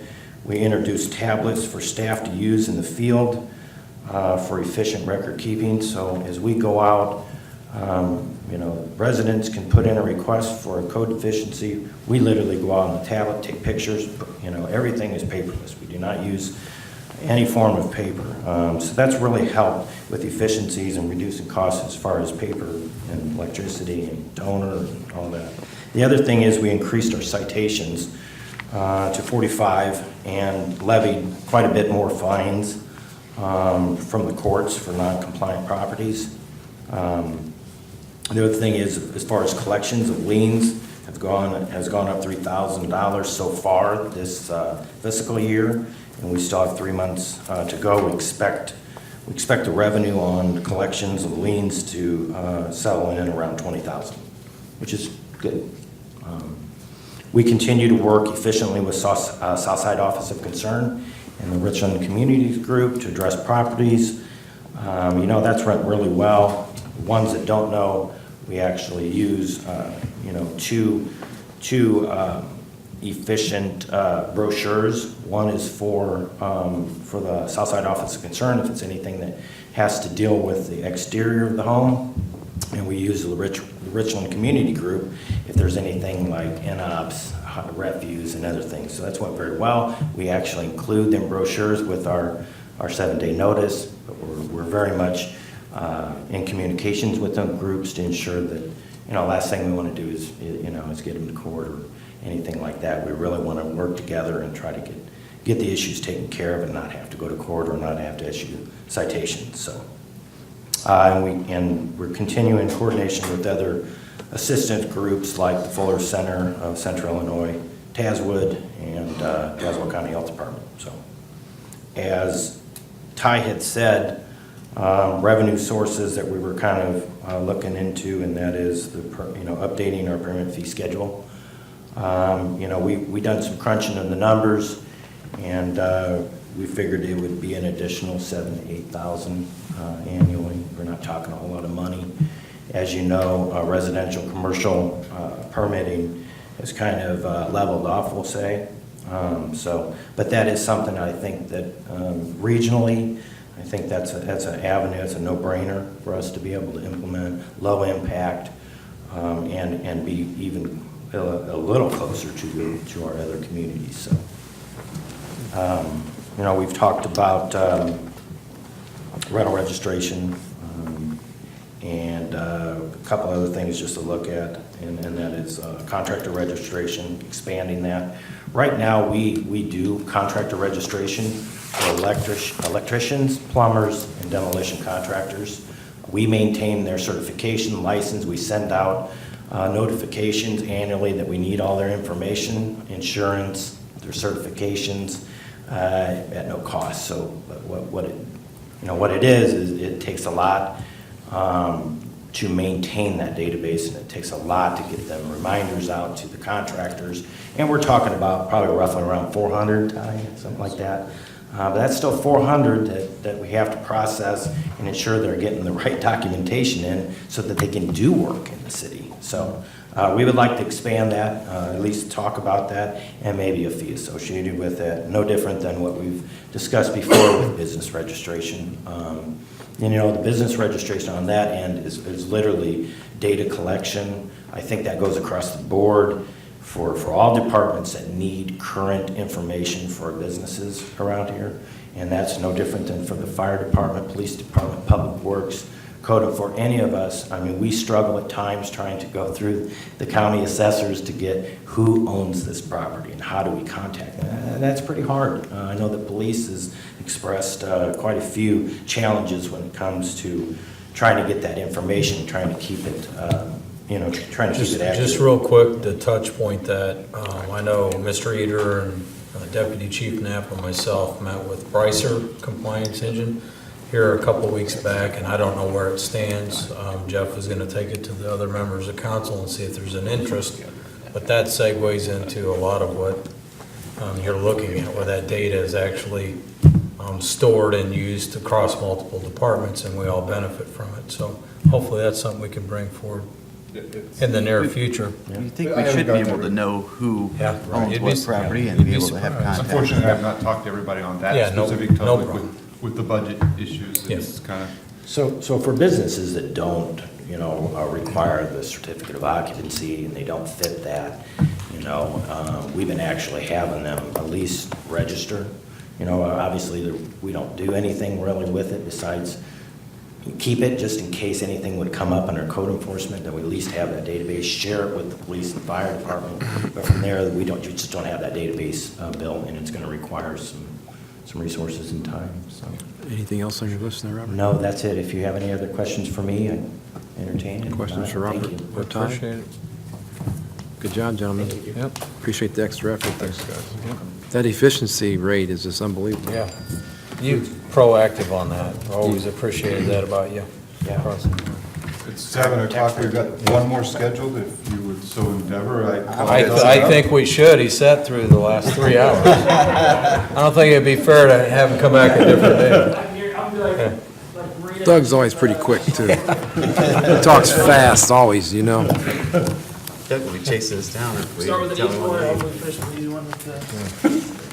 I'll just have you guys use the draft packet. I've got the same kind of thing, but save on you guys see the same thing over and over. The only thing, Page 26. 26. Okay. The only thing that's not accurate is the projections for current year. We're very seasonal, so we just project it out over like a 12 month. So, for example, the bulk of our concessions is over, so expenses and things like that. But I can update those with Jeff Becker and get some accurate projections. I do think that the revenues will be around 700,000 projected. Like I said, once we get into, we've got quite a bit of stuff coming up with 6 volleyball tournaments, rentals, concessions that we run in there. So I think the numbers will be. You got a ton coming up this year. Yeah, And some new events. and some new stuff. So basically, to go to what's requested for 2019, I'll start with some of the savings. We're going to be down about $55,000 from this current budget, and a lot of those come from some of the things that Robert said with the LED lights, the HVAC upgrade. We're looking a lot into the contracts, whether that's the cable internet, ITV3 or I3, whatever you want to call them, has been running fiber through the neighborhood, connect all the buildings. I'm sure Matt can talk a little bit about that as far as the internet providers and cable for TVs and things for the fitness center. We're addressing the little things like we talked about, waste management, the dumpster tipping fees. I think maybe in the past we were getting dumped too many times. It was just kind of just what it was. I think we all found a savings in waste management with what was going on in city buildings. Obviously we're going to put one of the biggest things we're going to implement this year is kind of a seasonal hours. I think we're going to go from maybe April, May till September, October, like a summer hours. We're not going to be open as much. I don't think there's any reason to. I think July, August, that time of year, people aren't going to be inside a gymnasium at 8, 9 o'clock at night. So we're going to cut those hours back, which will reduce more energy, more staff, things like that. It'll be our biggest reduction. It will be cutting back those hours in the summertime. Obviously, one of the things we've just recently done is the cleaning contract. I wish it would have been a little bit more cut for us, but it's still going to be probably $20,000 from what we were paying to what the current contract will be. There's some extra things in the contract that I think we're going to try to eliminate, some additional fees that they want to charge for extra cleanings. I think we're going to take a lot of that on in-house with staff that we have, so that'll be a reduction. As for the revenues, new events, we just added one since the meeting last Thursday. Washington has a big soccer tournament. They filled up the fields that are available for them. They called and said, what would it take to rent your 4? We want to keep the registrations going. I said, you got it. And so they're going to open that back up and probably have over 100 teams, soccer tournament mid-April. So concessions, field rental, those types of things, those will go up. So we're looking at those events. All the fees have been looked at as far as advertising, memberships.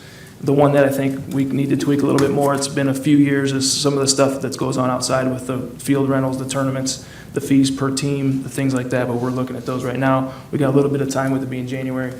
We can get those implemented before summer. One of the things I think it's kind of I'm assuming it's going to be a question I've heard kind of secondhand is memberships, fitness. Currently, I can tell you, I looked today, we have 1,207 memberships. That equates to 3,000 members, people. I still think it's a pretty good number. It's nothing like it was 5, 6, 10 years ago, but the competition is what it is. I think 1,200 is still a pretty good number. I want to state that we have around 500 individuals that are current, former city employees, their family members, retirees, their family members, that pay a significantly reduced rate, or they're free. The majority of them are free. And I think after the next couple of contracts with a couple of our, they'll all be free. If the trend continues with, recently Public Works had to put into theirs that families and all those people have free membership. I think it's a great thing. We're promoting wellness. I wouldn't ever say that all 500 use it, but that's what's on the list, and those are the ones that have it available to them.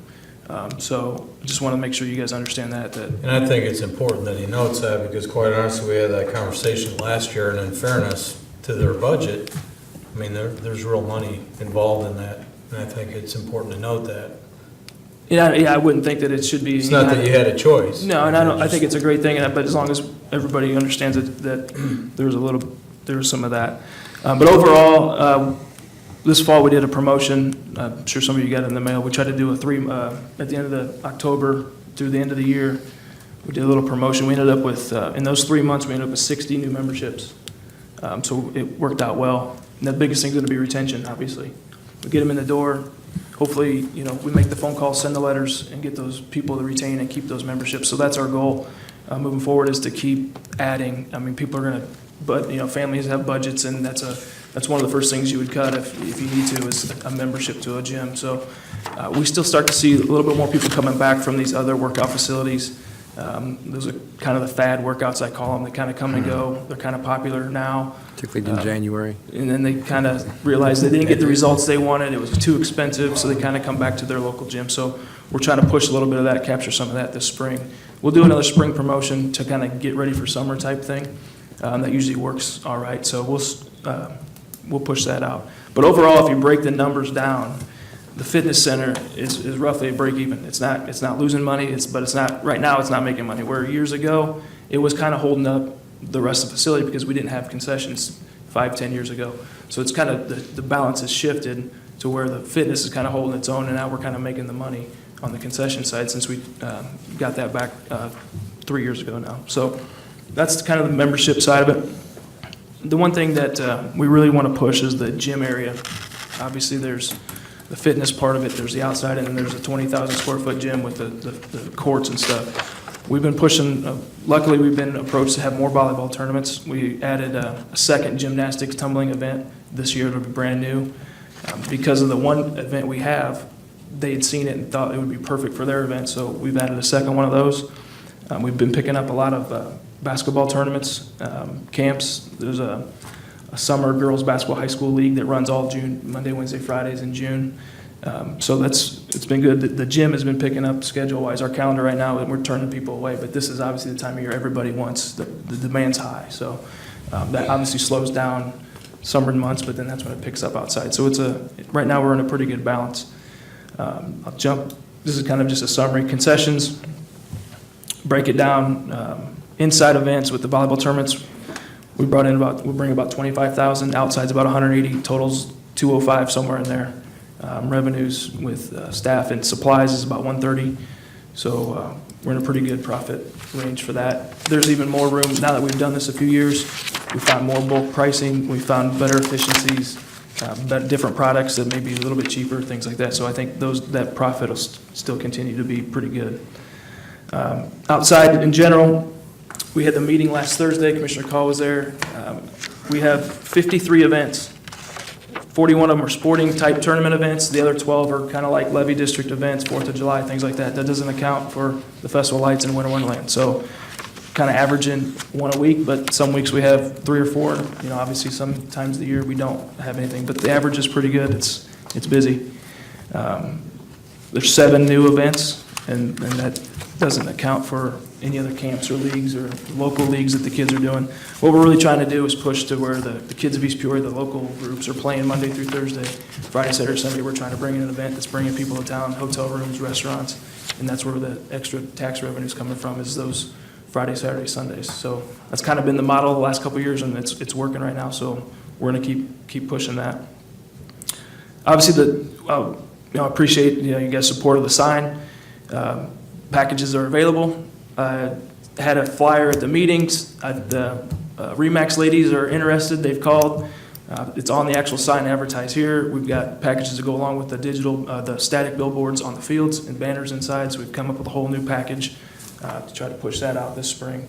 So looking forward to that. We've had a lot of calls. If you see how much traffic goes past that sign. Oh, yeah. And that was his pitch, man. IDOT says 9,500. That's average for the year. That's crazy. Obviously, Be a fool not to try to advertise track and meet, capture the that. 2 track meet weekends, it's Oh, 10 or yes. 20,000 just in a single day, not let alone the average. So we'll push that out.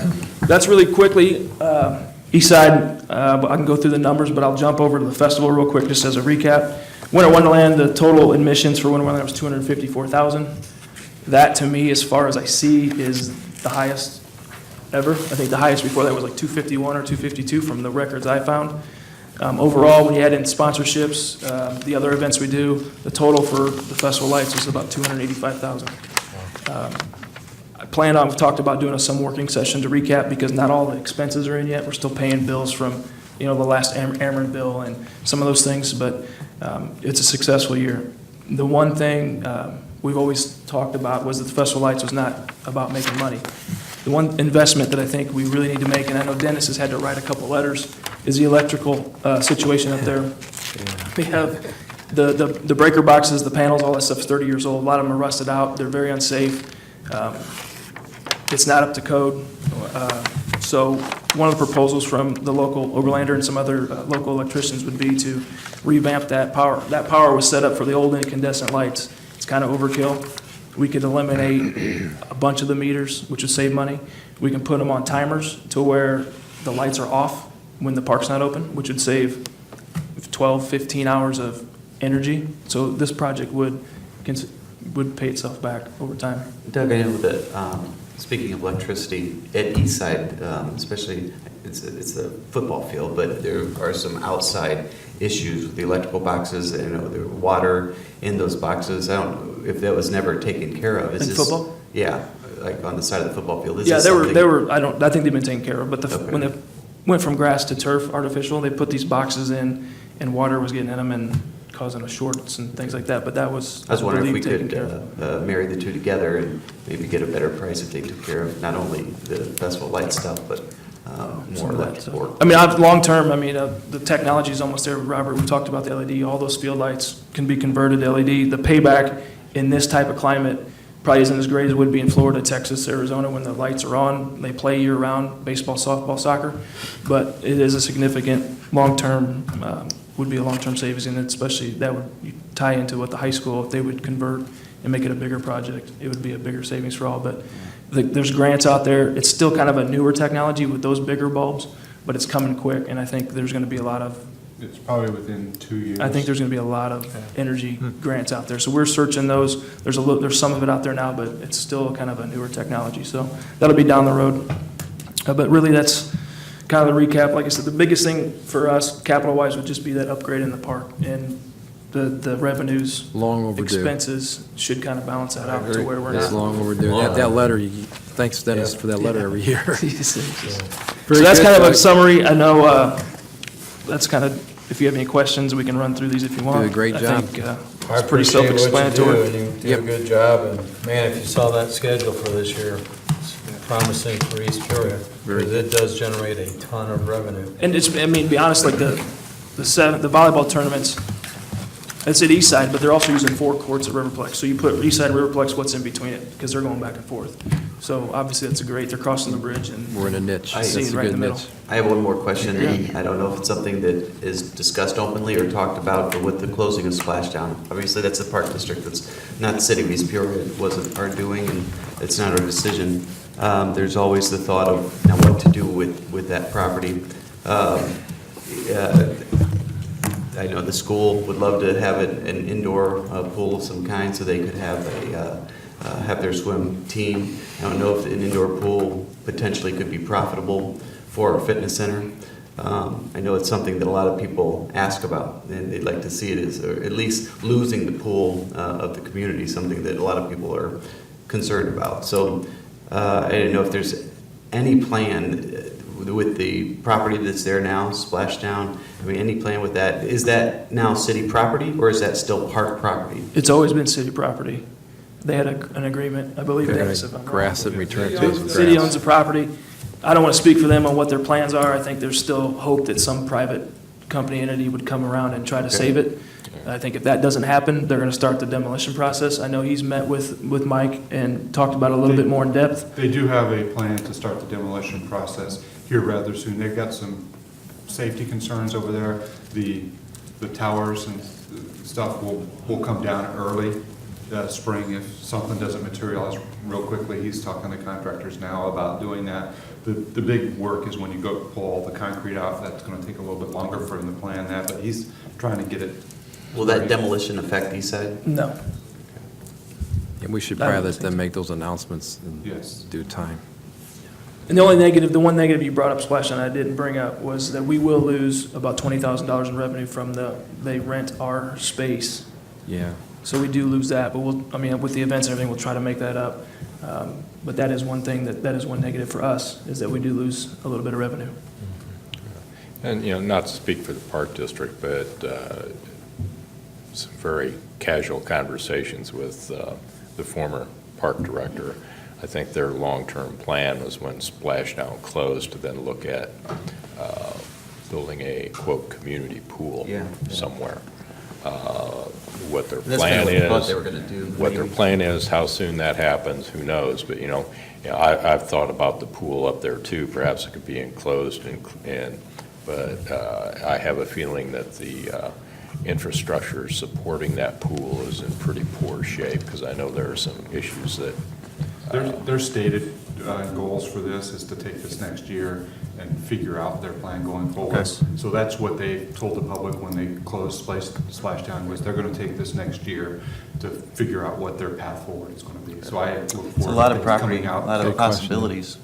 Well, I think, I know they've expressed to me that to do the community pool aspect, maybe that's not the best spot, maybe to go to some other park that they own, rather than put in an agreement with the city again, use some of their property and build it maybe somewhere where it's easier to get to on a bike for kids. I mean, East Side's not easy to get to on a bicycle unless you live in that neighborhood. So I think that would be, I think they would kind of sit back, let the community decide what they want, where it would be, where the best place would be, and move forward from there. I know the high school has the stadium. Do we have rights to use the stadium as and the reason I say that is, if that does go away, if the water park goes away, then we can potentially create better access to That would be, football. the access that's there now, and you probably worked on Friday night, that hillside is not. It's a little scary. It's a little sketchy getting an ambulance down there. So in a perfect world, maybe we take a portion of that property, build a better road down there, which leads to band competitions to get trucks and trailers down there, a better access just in general. So that would be maybe something that we would look at to better program the stadium. I think that we could do that. But yeah, we do have, and that's one of the things too, it's, the community aspect of it, we talk about the memberships. The one thing is our youth groups, we don't charge them extra, we make money on concessions, but for us to charge them with they're very affordable for the kids of East Peoria. The same thing with the schools. For us to get back and forth and say, we're gonna charge you this and they're gonna charge us that. Like right now, I could use, if I said I wanted to use a stadium for an event, state track meet, they don't charge anyone for that, you know, so it's kind of a trade. We all work together on it and try to make it work for everybody. So, you know, we've talked about if we start adding fees here and there to charge, I think it would just turn into, we're just passing checks back and forth, and as long as we continue to work together and we're all on the same plan, and I think it's working. It's working. I agree. Thank you very much, Doug. Great job. Thanks, Doug. Please All right. pass it on to staff. Well, that's the last presentation for tonight. Next Tuesday, we've got my budget, finance, city clerk, and a few odds and ends to wrap up, which are actually really small in the grand scheme of things, and then get into the CIP and then the harder discussion on where we go forward with the revenue side of things, or where we're going to, what we're going to do to solve our budget crisis. If you've got questions in that time period, comments on the stuff that's given to you tonight, I know it was just given to you tonight. Nobody had a chance to go through this beforehand. Please reach out to myself or Jeff Becker or the departments directly, and we'll try to get the best information back to you, or be prepared with answers come next Tuesday. If you think that a street conversation would be beneficial next week, that's fine with me. Pat and Rick both said that they could make themselves available. Don't know if it's something you'd want to add into that or not, but just throwing it out there. So just think. We may want to, let's talk offline on specifics on that. I can actually see this going past next Tuesday to solve this with all the moving parts that we have to do. So, but this is a draft. There's a lot of questions, stuff we're still looking at. We keep finding stuff. Hopefully we can find some good news, but I don't think we'll find that big of good news on the be able to support capital purchases. So night preliminary basically to what's to come next week as far as the real hard discussions. The real hard discussions will come either next week, start coming next week. Very good. Anybody in the audience want to speak to the council? Or you might have time you have plenty of time next week too, because that's where the meat of the issue is going to be. Don, welcome. I didn't think I was going to miss a chance. I was hopeful. No. Yeah, and I looked at this sheet to start with here, and I see $508,000 short. And I listened to everybody talk tonight, and everybody seemed to do a lot of good cost-cutting ideas, and I'm assuming they've already been implemented in here. And if so, I hadn't heard anything about how we're going to cover the $508,000. And here's why, I'm gonna cut you short. That 508,000 was just dropped on us about 2 hours before this meeting started. So there'll be an explanation coming, because I can assure you all these costs that were presented tonight, all these control measures, that budget was pretty balanced as of Friday. Yes. So there's more to come on that. Yeah, and as Jeff said, the revenue conversation is yet to come. Yeah, the one thing that, I kept hearing over and over again was is there's an awful lot of stuff that's not budgeted that absolutely needs to get done. Garbage trucks, fire engines, a lot of these things, and I guess I go back to the strategic planning session, which was an eye-opener for me, of all the things that have to happen behind the scenes here. And I don't think we, the public, really see all the things that you guys go through to try and make this work for us. We just see everything that's supposed to happen. And, I truly don't think we understand the true cost of doing business or giving us the services that we expect. And if we were truly aware of what it really cost, it would be very eye-opening to all of us. You're right. And it got to where Robert finally said, the fees haven't increased in 20 years. You guys are absorbing costs for all this time, and stuff's falling apart, and you just keep pushing it down the road a little bit. Somewhere, it's all going to fall apart, or things have to drastically change. Once again, you talked about, we wouldn't want to have $150 to $180 increase in our garbage service. You know, I wouldn't want to have $430 or $40 removed from my water bill either, you know, because that's what the savings is there on that side. So as far as where revenues are going to come from, you know, I don't have a lot of answers for that. Once again, the garbage fees and the sales taxes. You know, I think about what if we didn't have this area down here? What would our property taxes be? So I think we all, the citizens, need to really wake up and understand what it takes to provide the services that we're getting, to understand those true costs and know what's going on here. As I said, you guys have a hard job. It's very difficult to manage a budget like this here when there's more there than what you have coming in. Thank you very much for your comments, Don. I really mean that. I appreciate your time. Thank you, Don. Anybody else? All right, council members? Charlie? Charlie? I don't have any comments till next week, but Doug, I'd like to congratulate you on the Festival of Lights. Now, I know that the streets weren't lined with people as usual, but that park up there, I said to my wife, is going to set a record. I would recommend that you extend out to Harris Road your signs, because either way I went, I couldn't get in my subdivision, and I'm glad, okay?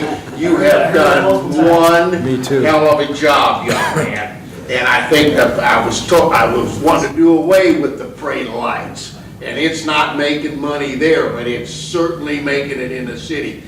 That was unbelievable. Thanks, But Charlie. the next time I can't get to my house, I'm gonna call you. All right, council members? Seeing no one come forward with any more business, is there a motion to adjourn, please? So moved.